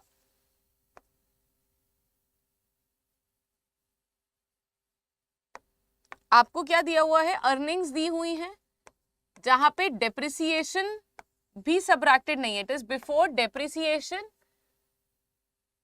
And taxes, ठीक है, which is given for the year 2024 as 35,000, ठीक है. डेप्रिसिएशन आपको क्या बोला है, स्ट्रेट लाइन है. Now what is straight line depreciation, जहां पे amount of depreciation will remain same every year. हर साल स्ट्रेट लाइन डेप्रिसिएशन में आपका जो अमाउंट ऑफ डेप्रिसिएशन है वो सेम रहता है. यहाँ पे स्ट्रेट लाइन मेथड के थ्रू अगर आपको डेप्रिसिएशन निकालना हो तो फॉर्मूला होता है cost of acquisition minus your scrap value if given divided by the life of asset, ठीक है, ये आपका फॉर्मूला होता है. कॉस्ट ऑफ एक्विजिशन आपको कितना दिया हुआ है, 1 लाख रुपए. स्क्रैप वैल्यू के बारे में आपको कुछ बोला नहीं है, राइट. लाइफ ऑफ असेट कितनी दी है, 4 इयर्स, यानी हर साल का डेप्रिसिएशन अमाउंट कितना हो गया, 25,000 रुपए, right. So every year depreciation amount क्या हो गया, 4 divided by 1 lakh divided by 4 will give you 25,000.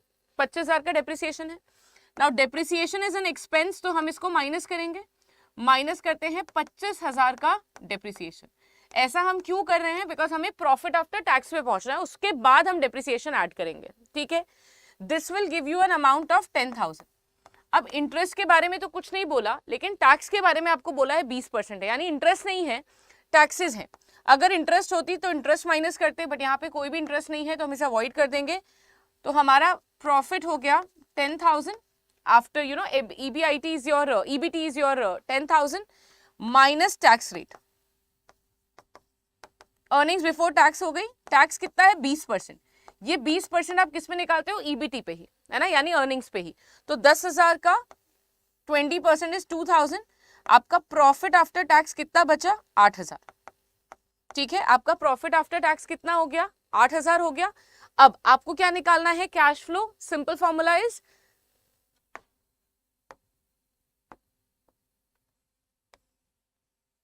Profit after tax plus depreciation will give you cash flow, ठीक है. तो प्रॉफिट आफ्टर टैक्स कितना हो गया आपका, 8,000. डेप्रिसिएशन कितना था, 25,000, यानी टोटल अमाउंट आपका कितना बन गया, 33,000, ठीक है.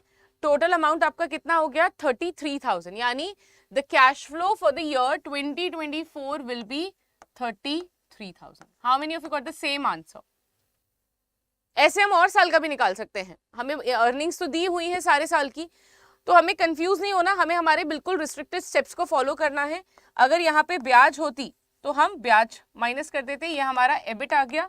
क्योंकि इंटरेस्ट यहाँ पे है नहीं तो हमें माइनस करने की जरूरत नहीं पड़ी. अगर इंटरेस्ट होती तो हम वो माइनस करते, फिर टैक्स लगाते अर्निंग्स बिफोर टैक्स के ऊपर, एंड जो प्रॉफिट आफ्टर टैक्स आता उसके ऊपर हम लोग ऐड कर देते हमारा डेप्रिसिएशन अमाउंट. आई होप यहां तक क्लियर है. इसको टफ कर सकते हैं ये लोग by changing the method of SLM.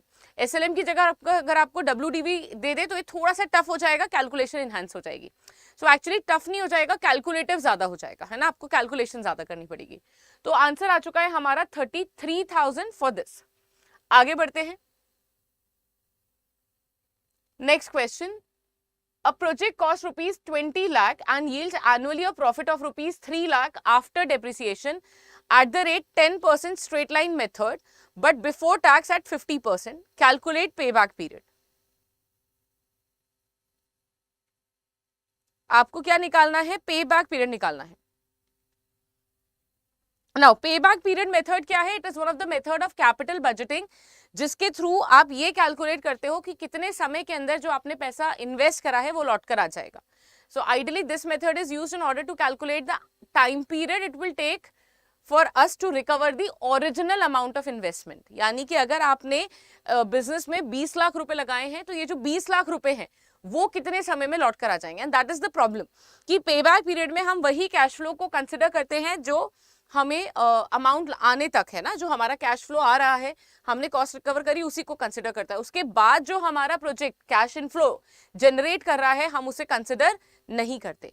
Now अगर पे बैक पीरियड की बात करें तो how do we take a decision, shorter the pay back better it is. तो हम उसी बेसिस पे डिसीजन लेते हैं कि भाई अगर हमारा पे बैक पीरियड शॉर्टर है वी एक्सेप्ट द प्रोजेक्ट। ठीक है, तो जल्दी से कैलकुलेट करें। Also payback period will be suitable where the business is very small। तो ये मेथड सूटेबल रहेगा आपके स्मॉल बिजनेस के लिए जहां पर आप बहुत ज्यादा अमाउंट स्पेंड नहीं कर रहे हो। करेक्ट। तो हमने यहाँ पे की पॉइंट्स क्या क्या डिस्कस करे। This method is used to identify कि कितने टाइम के अंदर हम हमारी प्रोजेक्ट कॉस्ट को रिकवर कर लेंगे। सेकंड, शॉर्टर जो स्मॉल बिजनेस होते हैं उसमें ये बेनिफिशियल होता है, जितना कम हमारा पे बैक पीरियड होगा टाइम उतना बेहतर होगा।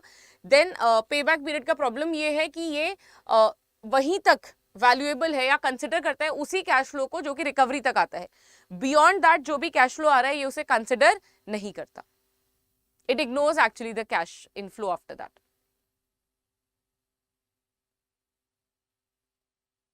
Also one thing that I forgot is that यहाँ पे आप डिस्काउंटिंग नहीं करते हो। It is a non discounted method. Capital budgeting के डिसीजन मेकिंग में दो तरीके के मेथड्स है, ट्रेडिशनल एंड मॉडर्न, है ना। Modern are the one which have discounted का रोल, जहाँ पे आप डिस्काउंटिंग करते हो, प्रेजेंट वैल्यू कैलकुलेट करते हो। इसमें ऐसा कुछ नहीं होता। चलिए, आई थिंक क्वेश्चन सॉल्व कर दिया होगा। एक बार आंसर शेयर करते जाइए, क्या आंसर आपने निकाला है। एंड मीनवाइल मैं आपको बता देती हूं कि फॉर्मूला क्या होता है। ठीक है, सो पे बैक पीरियड का फॉर्मूला क्या होगा। सो पे बैक पीरियड कैलकुलेट करने का जो आपका फॉर्मूला है that is the amount of investment that you have done. आपने जो अमाउंट इन्वेस्ट करा है, ठीक है, अमाउंट इन्वेस्टेड, जिसको आप आउटफ्लो भी बोल सकते हो। इसमें एक दो पॉइंट्स है जो मैं आपको बता देती हूं। Divided by your annual inflow,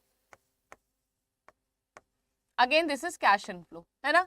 अब ये जो आउटफ्लो है इससे रिलेटेड एक इंपॉर्टेंट पॉइंट क्या है जहां पे ये कैलकुलेशन बढ़ा सकते हैं। जब आप आउटफ्लो की बात करते हो, this is your net outflow, यानी नेट आपका कितना पैसा खर्च हो रहा है, विच मीन्स आपने जो कैश आउटफ्लो हुआ अगर उसमें आपको प्रोजेक्ट में कोई स्क्रैप वैल्यू मिल रही है तो आप माइनस कर दोगे। ठीक है, तो आप नेट आउटफ्लो लोगे जब भी यहाँ पे लोगे। अगर लिखा होता है स्क्रैप वैल्यू इज 1 लाख तो you will have to subtract it from the cost. ठीक है, जो यहाँ पे नहीं दिया हुआ। एंड एनुअल इनफ्लो का मतलब क्या है। एनुअल इनफ्लो का मतलब है profit after tax plus depreciation. ठीक है, अब calculation will be easier, solve करके देख लेते हैं। आउटफ्लो तो हमें क्लियरली पता है कितना है, 20 लाख है, ऊपर दिया हुआ है, तो ये तो हमें दिक्कत नहीं है। इनफ्लो हमें निकालना है जिसके लिए हमें कैलकुलेशन करनी पड़ेगी, क्योंकि हमें दिया है annually a profit of ₹3 lakh after depreciation. तो प्रॉफिट हमें आफ्टर डेप्रिसिएशन दिया हुआ है।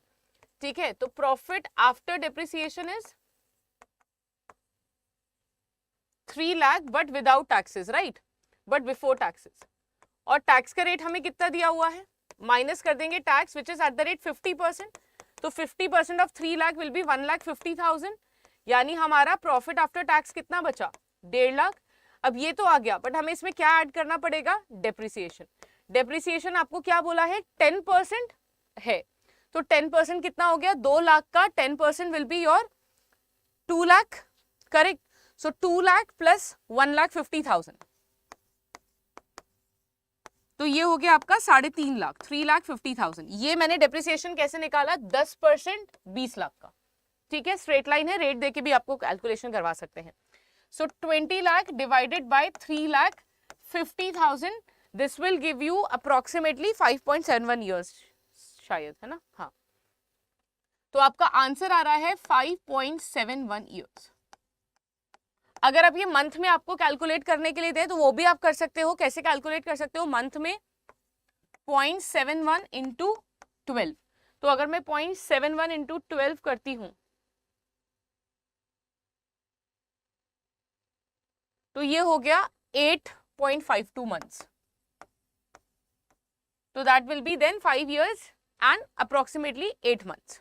डेज में भी आप कैलकुलेट कर सकते हो, तो वो 37 से मल्टीप्लाई कर दो या 30 से मल्टीप्लाई कर दो। Safer side is to multiply by 30। ठीक है, तो this is how you can do the calculation. तो I hope this is clear. Do remember, ये कुछ इंपॉर्टेंट चीजें हैं, तो ये क्वेश्चन को टफ बना सकते हैं। अगर बोल दिया होता कि स्क्रैप वैल्यू 1 लाख है तो यहाँ पर आपका जो इन्वेस्टमेंट है वो नेट हो जाता। ठीक है, चलिए आगे बढ़ते हैं नेक्स्ट क्वेश्चन पे। नेक्स्ट क्वेश्चन आपको बोल रहा है determine the accounting rate of determine the accounting rate of return considering average investment approach. तो जो दूसरा मेथड है राइट ट्रेडिशनल एरिया का, जो ट्रेडिशनल मेथड्स हम फॉलो करते हैं कैपिटल बजटिंग में, उसमें दो मेथड आते हैं, pay back and your rate of return method, accounting rate of return method और average rate of return method. ये मेथड आपको कैलकुलेट करना है, आपको करना है यूजिंग इनिशियल इन्वेस्टमेंट अप्रोच और एवरेज इन्वेस्टमेंट अप्रोच। दो अप्रोच है, आपको बोला है एवरेज इन्वेस्टमेंट अप्रोच आपको यूज करनी है। तो again now let me explain you certain की highlights of this method. Accounting rate of return is the only method in capital budgeting जहां पे हम प्रॉफिट आफ्टर टैक्स को ही कंसिडर करते हैं। अभी तक आप किसी भी क्वेश्चन में देखोगे तो कैश फ्लो आप बात करोगे, चाहे वो एनपीवी मेथड हो, प्रॉफिटेबिलिटी इंडेक्स हो, आईआरआर हो, आप हर केस में क्या कंसिडर कर रहे हो, you are talking about profit after taxes plus depreciation, that is cash flow. But अगर आप अकाउंटिंग रेट ऑफ रिटर्न की बात करते हो तो रेट ऑफ रिटर्न हमेशा प्रॉफिट से रिलेटेड होता है, राइट। सो जब रेट ऑफ रिटर्न की बात होती है, ये एक ऐसा मेथड है जहां पर आप प्रॉफिट आफ्टर टैक्स को यूज करते हो for the purpose of calculation, ना कि कैश फ्लो।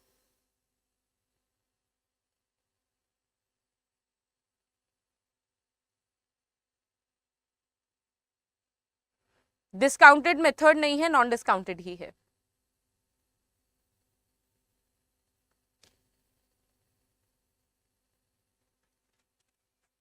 सो फॉर्मूला क्या होता है, एआरआर का फॉर्मूला क्या होगा under your investment approach, average profit divided by your average investment. Seems easier, और क्योंकि परसेंटेज में आएगा तो इनटू 100। ठीक है, ये तो हो गया। बट यहां पे ना फॉर्मूले में डिफरेंस क्या है, या तो डिनोमिनेटर में एवरेज इन्वेस्टमेंट होता है या तो इनिशियल इन्वेस्टमेंट होता है। अगर इनिशियल इन्वेस्टमेंट वाला फॉर्मूला हो तो आपने जो भी अमाउंट इन्वेस्ट करा है इस मशीन में आप उसे कंसिडर कर लोगे, यानी 10 लाख ले लेते हैं आप डिनोमिनेटर में। बट हमें क्वेश्चन में एवरेज इन्वेस्टमेंट अप्रोच यूज करने को बोला है तो the formula will be different. अगर इनिशियल इन्वेस्टमेंट वाला फॉर्मूला होता, अगर आपको इनिशियल इन्वेस्टमेंट अप्रोच बोली होती तो उस केस में फॉर्मूला होता है average profit divided by your initial investment. ठीक है, लेकिन आपको क्या बोला है एवरेज इन्वेस्टमेंट अप्रोच, तो आप इन्वेस्टमेंट को एवरेज लेके चलोगे। और जब आपको एवरेज इन्वेस्टमेंट बोल दिया तो यहीं पे थोड़ा सा फॉर्मूला डिफरेंट हो जाता है। एवरेज इन्वेस्टमेंट का जो फॉर्मूला है वो चेंज हो जाता है। वो क्या हो जाता है,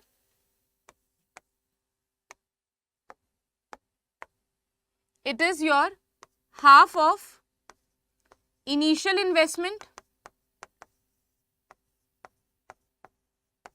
minus salvage value, half of this, half of what जो आपने इनिशियली इन्वेस्ट करा है, ठीक है, उससे आप सैल्वेज वैल्यू को माइनस करोगे, उसका हाफ अमाउंट निकालोगे और ऐड कर दोगे फिर से पूरी salvage value. That is how you calculate the average investment. ठीक है, यहां तक क्लैरिटी है। अब आपका एवरेज हाफ आपको करना होगा 9,20,000 का मैं 2 से डिवाइड करूं, ठीक है, 4,60,000।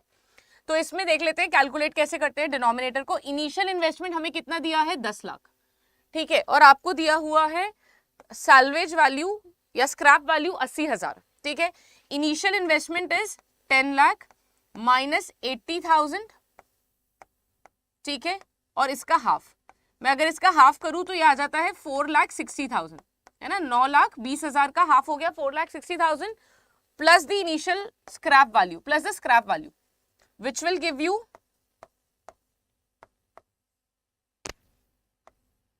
5,40,000। तो आपका एवरेज इन्वेस्टमेंट कितना हो गया, 5,40,000। ठीक है, और हमारा एवरेज प्रॉफिट हम देख लेते हैं 4,60,000 divided by 5, so this will give us 92,000। Correct, ये हो गया 92,000। अब रिटर्न निकाल लेते हैं, फॉर्मूला यहाँ पे आपको दिया हुआ है। as per the formula this will be 92,000 divided by 5,40,000 into 100। Correct, answer आप मुझे बता दीजिए कैलकुलेट करके। और अगर आप इनिशियल इन्वेस्टमेंट अप्रोच बोली होती तो यहाँ पे क्या हो जाता, 92,000 divided bye 10 lakh into 100, correct. एक में आपका 9.2% रिटर्न आ जाएगा, इसमें तो क्लियरली दिख रहा है 9.2% आ जाएगा, ठीक है। यहां पे रिटर्न एक बार कैलकुलेट करके देख लेते हैं कितना आ रहा है, 92,000 divided by 17.04%, correct. This will come as 17.04%। तो दो क्वेश्चन में आपको एवरेज इन्वेस्टमेंट अप्रोच बोली है, मैंने आपको दोनों अप्रोच के थ्रू बता दिया है कि आपको ऐसे क्वेश्चन को कैसे सॉल्व करना है, राइट। अगर आपको एवरेज इन्वेस्टमेंट अप्रोच दी है या फिर आपको इनिशियल इन्वेस्टमेंट अप्रोच दी है, जिस तरीके से भी आपको क्वेश्चन दिया है, यू कैन सॉल्व इट।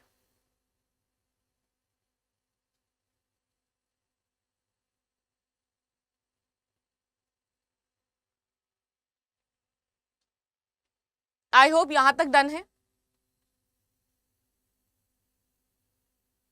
कोई भी डाउट इस क्वेश्चन से रिलेटेड? चलिए लास्ट थ्योरेटिकल क्वेश्चन और है हमारे पास एक, let us check that question also now. Next question, how does the NPV reflect the timing and risk consideration in investment decision making? The present year cash flow is discounted heavily, emphasizing short term gain. Future cash flows are discounted at a subjective expected rate of return considering duration and risk. NPV is always positive for projects with low risk. The present value of all cash flow is equally weighted irrespective of timing and risk. आपको बताना है NPV इनमें से क्या reflect करता है।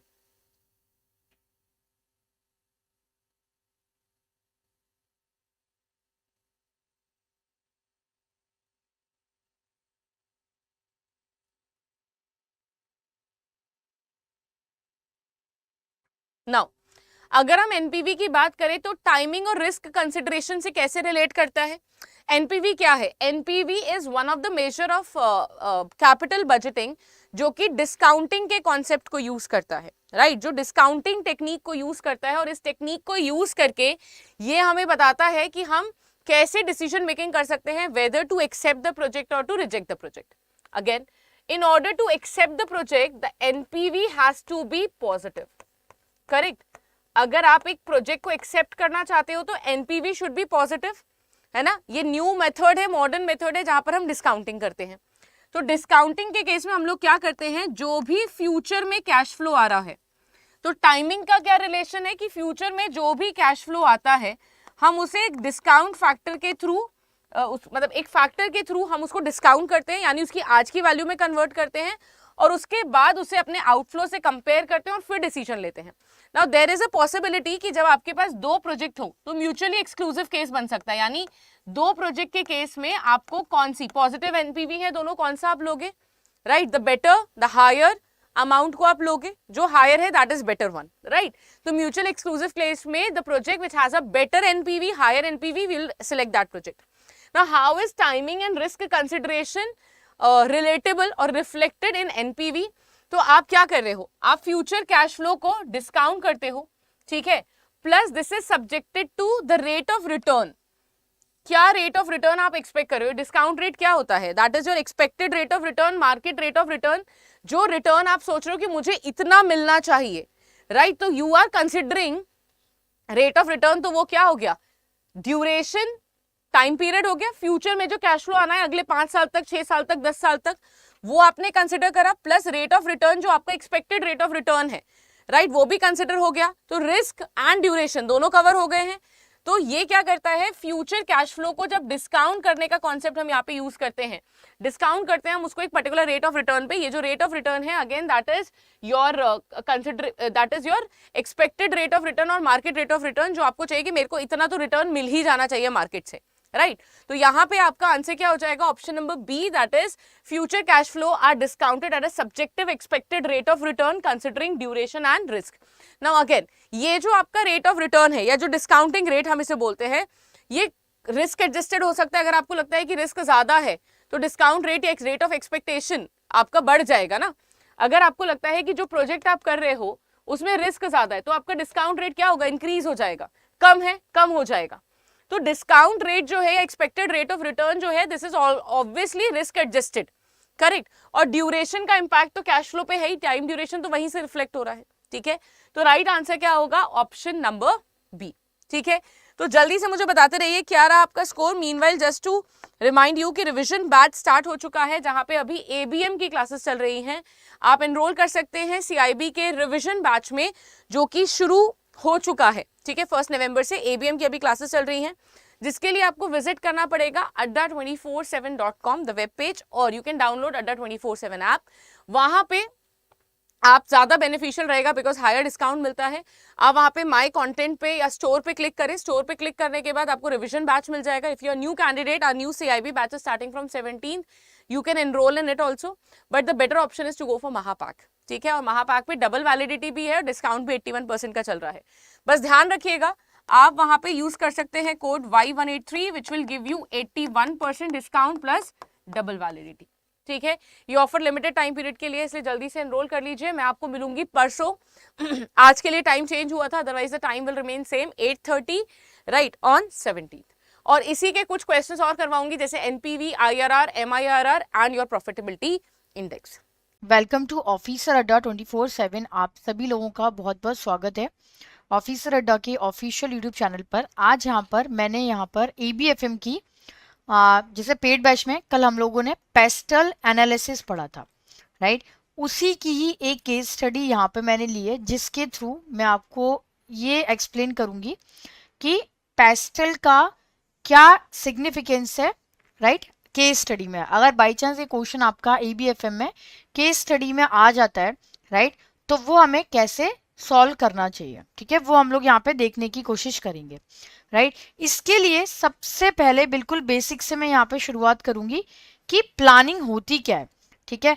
Planning का देखिए मतलब है ABFM में मॉड्यूल A का ये एक चैप्टर है प्लानिंग, राइट, और उसी के अंदर आपको पेस्टल एनालिसिस, स्वॉट एनालिसिस पढ़ने हैं, ठीक है। थोड़ा डिफरेंस भी देखेंगे यहाँ पे कि पेस्टल में और स्वॉट एनालिसिस में दोनों में डिफरेंस क्या है, ठीक है। What is the difference between PESTLE and स्वॉट, राइट। सबसे पहले देखिए प्लानिंग का मतलब क्या है। जब भी आप किसी चीज की प्लानिंग कर रहे होते हैं तो आपको एक ड्राफ्ट बनाना होता है, राइट। ड्राफ्ट का मतलब क्या है यहाँ पे, ड्राफ्ट का मतलब है कि यहाँ पर आपको सबसे पहले ये देखना है कि what is to be done, right, how is to be done, when is to be done, ठीक है, and what, right, who will be done. ये काम कौन करेगा, कब होगा, कैसे होगा। तो प्लानिंग की प्रोसेस में इसके बाद आपको क्या करना होता है, सबसे पहली चीज है आपको यहाँ पे अपॉर्चुनिटी देखनी होती है, ठीक है ना, अपॉर्चुनिटी। अब अपॉर्चुनिटी देखने के लिए मुझे क्या करना होगा, मुझे एनवायरमेंटल एनालिसिस करना होगा, ठीक है। प्लानिंग करने के लिए प्लानिंग की सबसे पहली प्रोसेस है that is to find out the opportunity. आपको क्या करना है, इसमें अपॉर्चुनिटी को फाइंड आउट करना है सबसे पहले, ठीक है। अब अपॉर्चुनिटी को फाइंड आउट करने के लिए सबसे पहले मुझे क्या करना होगा, मुझे यहाँ पे सबसे पहले ये देखना होगा कि स्वॉट क्या है, राइट, एंड पेस्टल क्या है, क्योंकि ये दोनों ही चीजें जो हैं ये आपके एनवायरमेंटल एनालिसिस की मेथड है, ठीक है ना, स्वॉट, राइट, एंड पेस्टल, ठीक है। रिवीजन बैच ऑलरेडी ABFM का शुरू कर चुके हैं, मैं और प्रियांशु मैम दोनों, ठीक है। प्रियांशु मैम की क्लासेस हैं 7 to 8 और मेरी क्लासेस हैं 10 to 11 PM, ठीक है। तो ये बैच आपका ट्यूसडे से शुरू हो चुका है, रिवीजन बैच ABFM, ठीक है। अब यहाँ पे ये देखिए, राइट, एनवायरमेंटल में आपको क्या करना है, इसमें एनवायरमेंट एनालिसिस में आपको इसमें स्वॉट में क्या करना है और पेस्टल में क्या करना है। पेस्टल में आपको देखने होते हैं political factor, right, economical factor, social, technological, legal and environmental factor, ठीक है। आपको टोटल इसमें 6 चीजें देखनी है पेस्टल में, राइट। पहला पॉलिटिकल देखना है आपको, दूसरा एनवायरमेंटल देखना है आपको, तीसरा सोशल देखना है आपको, चौथा टेक्नोलॉजिकल देखना है आपको, लीगल देखना है एंड एनवायरमेंटल देखना है। तो जब आप ये 6 चीजें देख लेते हैं, ठीक है ना, political, environmental, social, technical, legal and economical, तो आपका जो पेस्टल है एनालिसिस वो कंप्लीट हो जाता है। इनके थ्रू आप ये देखने की कोशिश करते हैं कि पॉलिटिकल फैक्टर का, राइट, इकोनॉमिकल फैक्टर का, सोशल फैक्टर का, टेक्नोलॉजिकल फैक्टर का, लीगल फैक्टर का एंड एनवायरमेंटल फैक्टर का, इन 6 फैक्टर का बिजनेस पे क्या इम्पैक्ट पड़ने वाला है। ठीक है ना, क्या इम्पैक्ट पड़ने वाला है, right. So that is the pastel analysis. और स्वॉट में आप क्या देखते हैं, स्वॉट में आप देखते हैं इसमें 2 चीजें आपकी इंटरनल है और 2 एक्सटर्नल है, राइट। इसमें आपको स्ट्रेंथ देखना है, वीकनेस देखना है, राइट, और एक्सटर्नल क्या है, अपॉर्चुनिटी देखना है एंड थ्रेट देखना है, राइट। यहां पर आपको स्ट्रेंथ एंड वीकनेस देखना है, ठीक है। फिर आपको इधर अपॉर्चुनिटी एंड थ्रेट देखना है। तो यहाँ पे 2 इंटरनल चीजें देखनी है आपको, 2 एक्सटर्नल। स्ट्रेंथ मतलब कि आपके बिजनेस की स्ट्रेंथ क्या है, मतलब कोई ना कोई फैक्टर तो ऐसा होगा जो आपको स्ट्रेंथ दे, राइट। कुछ ना कुछ ऐसा होगा बिजनेस में जो बहुत स्ट्रेंथफुल होगा। वीकनेस का मतलब क्या है, कुछ ना कुछ एक चीज ऐसी होगी जो बहुत वीक होगी कहीं पर आप, ठीक है, मे बी टेक्नोलॉजी में, मे बी एम्प्लॉयज में, कहीं ना कहीं। अपॉर्चुनिटी का क्या मतलब है, अपॉर्चुनिटी का यहाँ पे मतलब होता है दैट इज बेसिकली कि आपको क्या अपॉर्चुनिटी दिखाई दे रही है, ठीक है। आपको एनवायरमेंट में क्या दिखाई दे रहा है, व्हाट अपॉर्चुनिटी, क्या अपॉर्चुनिटी आपको दिख रही है जो आपके कॉम्पिटिटर कर रहे हैं और आप नहीं कर रहे हैं। और थ्रेट में क्या होता है, बेसिकली थ्रेट में होता है कि आपको ये देखना होता है कि ऐसा क्या काम है जो आपके कॉम्पिटिटर कर रहे हैं पर आप नहीं कर पा रहे हैं, ठीक है ना। सो दैट इज स्वॉट एनालिसिस। चलिए यहाँ पे एक पहली केस स्टडी देखते हैं, right. PepsiCo is the largest selling beverage all over the world after its rival Coca-Cola. ठीक है, it is account for a 37% share of the global beverage market and therefore they need to understand each country's market in order to stay in line with pastel situation. Pepsi is a big brand, currently hold the 23rd place in the inter-brand report of the world leading brand. The advertisement feature major celebrities and athlete, right, like David Beckham, Robin Williams, काफी सारे इसके celebrities हैं जो इसको advertise करते हैं. Their market reach is also very diverse, right, as they are present in almost every country from US to New Zealand. ठीक है, तो यहाँ पे देखिए क्या हो रहा है, जो कंपनी है पेप्सिको, राइट, काफी अच्छी चल रही है, इन्होंने ऑलमोस्ट 37% शेयर जो है मार्केट का एक्वायर किया हुआ है, right. And therefore they need to understand each countries market in order to stay in line with PESTEL situation. Pepsi is a big brand, currently hold the 23rd place in the Inter Brands report of the world's leading brand. The advertisement feature major celebrities and athlete like David become, काफी सारे हैं जो इसके करते हैं, ठीक है, publicity. Question क्या है यहाँ पे, the culture of the economy is an important factor for the business environment. दस व्हेन स्क्रूटनाइजिंग विच फैक्टर, देखिए एक फैक्टर की बात हो रही है यहाँ पे, of the economy during PESTEL analysis it is important to investigate the religious sentiment, right, and prevailing culture of the market. यहाँ पे देखिए क्या कहा जा रहा है कि कोका कोला और पेप्सी जो है they are like big market player. Culture of the economy is an important factor of the business environment. ठीक है, तो यहाँ पे क्या बात हो रही है, वाइल, ठीक है, which factor of an economy during PESTEL analysis it is important. आपको यहाँ पे देखिए जब भी कोई भी आपका प्रोडक्ट होता है तो आपको हमेशा ये चेक करना होता है, राइट, किसी भी कंपनी में कि कौन से फैक्टर हैं, पॉलिटिकल, सोशल, इकोनॉमिक फैक्टर, किस तरीके के फैक्टर हैं, राइट, जो इम्पैक्ट कर सकते हैं बिजनेस को, है ना. कई बार पॉलिटिकल फैक्टर होते हैं, कई बार सोशल.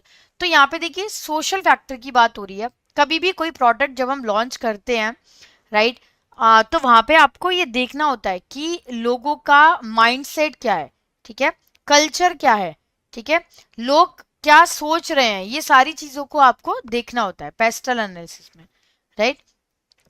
तो यहाँ पे देखिए सोशल फैक्टर की बात हो रही है, इसका आंसर बी है, सोशल फैक्टर.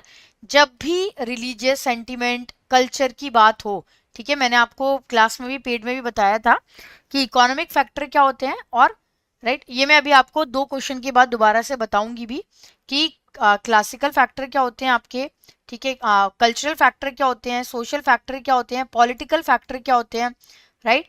तो यहाँ पे देखिए नॉर्मली क्या होता है कि जब भी हम कोई प्रोडक्ट लॉन्च करते हैं, जैसे मैंने आपको कल क्लास में भी बताया था कि डोमिनोज है, ठीक है ना, डोमिनोज हमेशा कभी भी एक सिटिंग कल्चर कभी नहीं बनाता, ठीक है, डोमिनोज में एक सिटिंग कल्चर कभी नहीं होता।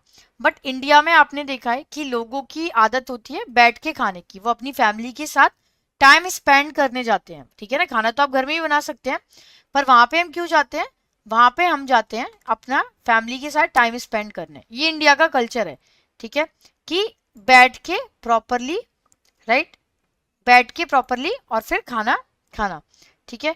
तो यहाँ पे देखिए क्या होता है, नॉर्मली आपका कोई भी प्रोडक्ट है यहाँ पे, तो आपको इसमें ये देखना होता है, ठीक है, कि कल्चरल डेमोग्राफिक जो है, लोग कैसे हैं, मेल कैसे हैं, फीमेल कितने हैं, ठीक है, और इनका क्या इम्पैक्ट पड़ रहा है हमारी इकोनॉमी के ऊपर, राइट। तो यहाँ पे आंसर जो है वो है सोशल फैक्टर, ठीक है, जिसमें आप ये देखते हैं कि आपको कैसे रिलीजियस सेंटिमेंट और प्रिवेलिंग कल्चर, ठीक है, इन दोनों को आप इसमें देखते हैं। अगला देखिए यहाँ पे question, Pepsi is a non-alcoholic beverage and therefore regulated by FDA. So they are supposed to maintain a firm standard of the laws set out by the FDA with consistency, and also many different markets across the world have different set of regulation that are either relaxed or stringent, ठीक है। तो यहाँ पे किसकी बात हो रही है, देखिए यहाँ पे बात हो रही है रूल की, रेगुलेशन की, और जहां पर भी किसी लिटिगेशन की बात हो, ठीक है, किसी जजमेंट की बात हो, राइट, किसी जजमेंट की, किसी रूल की बात हो अगर, तो ये आता है आपका लीगल फैक्टर की कैटेगरी में, ठीक है। तो यहाँ पे क्या बात हो रही है कि कुछ नए रूल रेगुलेशन आए हैं, सेट ऑफ रेगुलेशन, ठीक है, तो यहाँ पर आपके लीगल फैक्टर की बात हो रही है। एक बार मैं आपको पूरा यहाँ पे पेस्टल एनालिसिस जो है दोबारा से एक्सप्लेन करती हूँ डिटेलिंग में, राइट।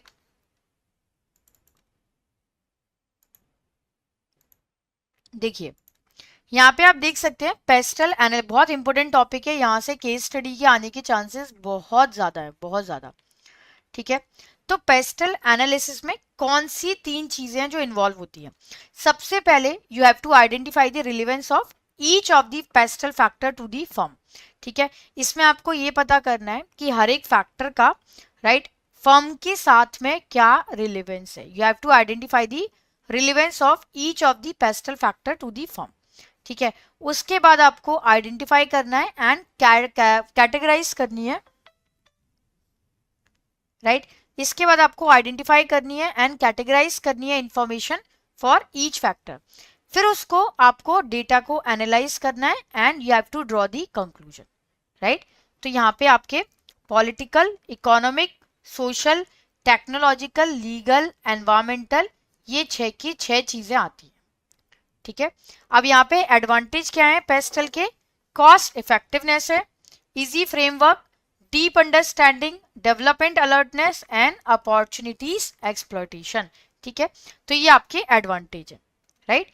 अब देखिए क्या एडवांटेज है, डेफिनेटली पेस्टल जो है सिंपल है, क्योंकि इसमें आपको पता है कि आपको क्या चेक करना है, you know what you have to do, ठीक है।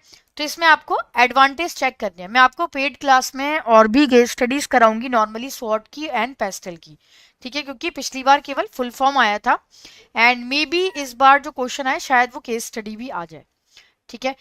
केस स्टडी में देखिए क्या होता है ना, टेंशन नहीं लेना है केस स्टडी में। अगर आपको कॉन्सेप्ट क्लियर है तो आपको ये पता होना चाहिए कि आपको उसे कैसे इम्प्लीमेंट करना है, राइट। तो आपको अगर कॉन्सेप्ट पता है तो डेफिनेटली आप केस स्टडी भी कर लेंगे।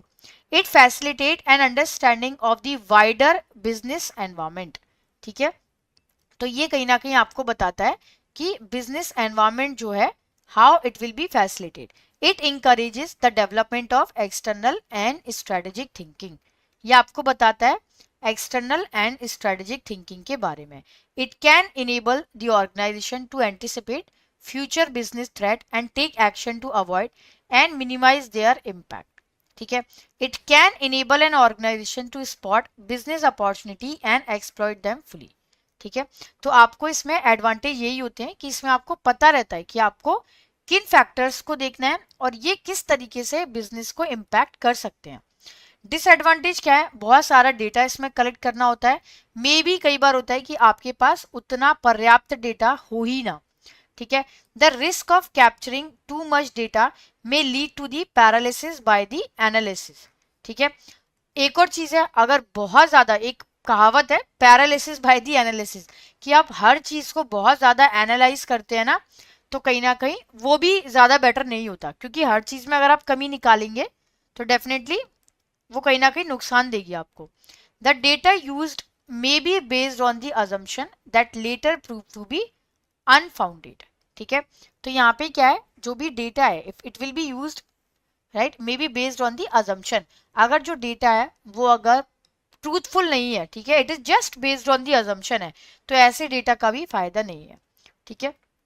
तो यहाँ पे देखिए पॉलिटिकल में क्या चीजें आती हैं, पॉलिटिकल में आती हैं आपकी जैसे ब्यूरोक्रेसी है, ठीक है, पॉलिटिकल स्टेबिलिटी है, करप्शन है, फॉरेन ट्रेड है, टैक्स पॉलिसी है, ट्रेड रेस्ट्रिक्शन है, ठीक है, कॉपीराइट है, कंज्यूमर प्रोटेक्शन लॉ है, ये सब आपके पॉलिटिकल में आते हैं, ठीक है।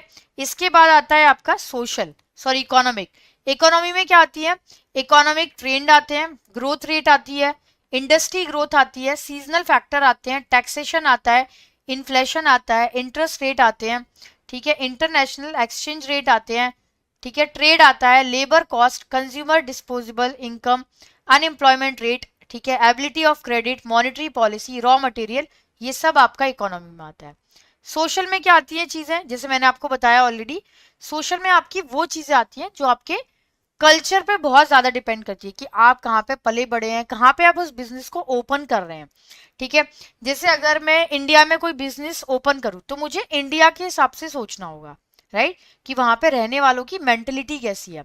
अगर मैं सोचूं कि मुझे कोई बिजनेस लंदन में ओपन करना है, तो मुझे देखना होगा कि वहां पे रहने वाले लोगों की मेंटेलिटी कैसी, what is their culture, what is their religion, right, वो सब मुझे देखना होगा, ठीक है। तो religion, culture, taboos, environment, population growth, demography, family size, immigration, ठीक है, लाइफ स्टाइल ट्रेंड, ये सब आपको सोशल में देखने होते हैं। टेक्नोलॉजिकल में क्या आता है, यहाँ पे टेक्नोलॉजिकल में आता है कि कोई टेक्नोलॉजी या consumer access to technology, emerging technology, ये कहीं आपके बिजनेस को इम्पैक्ट तो नहीं कर रही है। लीगल मतलब लिटिगेशन, देखिए कई बार क्या होता है, बहुत टाइप के लिटिगेशंस होते हैं, ठीक है, बहुत टाइप के लिटिगेशन मतलब जैसे कई बार होता है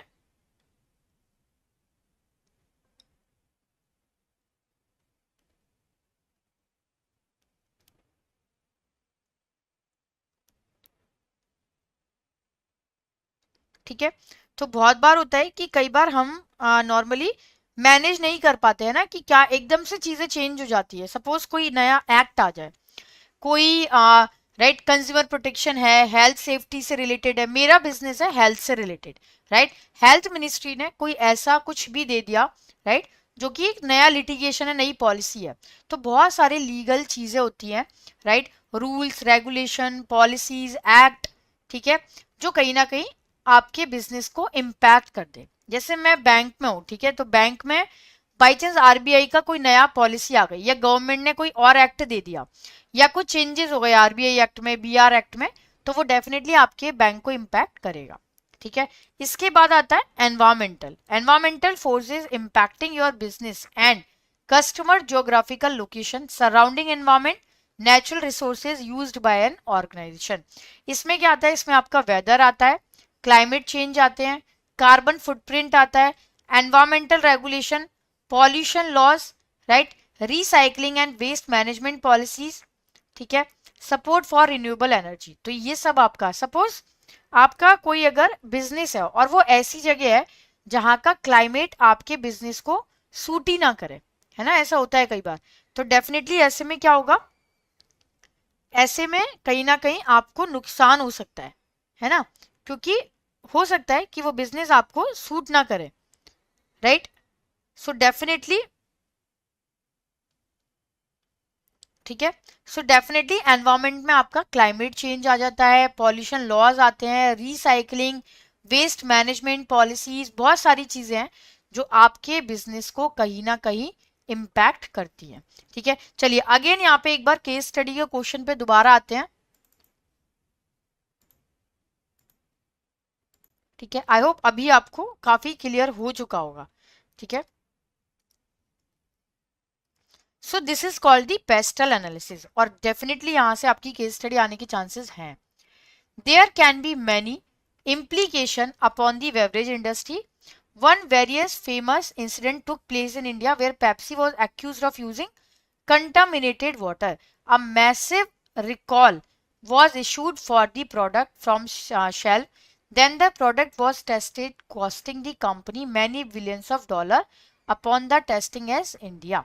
ठीक है, एक ऐसा टाइम भी आया था जब काफी सारे क्वेश्चन उठ रहे थे पेप्सी पे, कोकोला पे, कि इनके जो इंग्रेडिएंट है वो ठीक नहीं है। ठीक है, तो यहाँ पे क्या हुआ, बहुत सारी टेस्टिंग करनी पड़ी। ठीक है, बेवरेज इंडस्ट्रीज को, राइट। आप यहाँ पे मतलब समझने की कोशिश करिए कि क्या दिया हुआ है।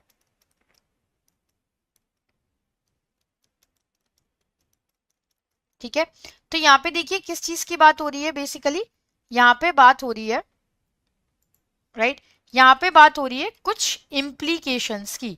अब इम्प्लीकेशंस का मतलब क्या होता है? इम्प्लीकेशंस का मतलब होता है कि दैट इज बेसिकली एक्शन, क्योंकि ऐसा कुछ हो रहा था तो कुछ एक्शन लेने पड़े।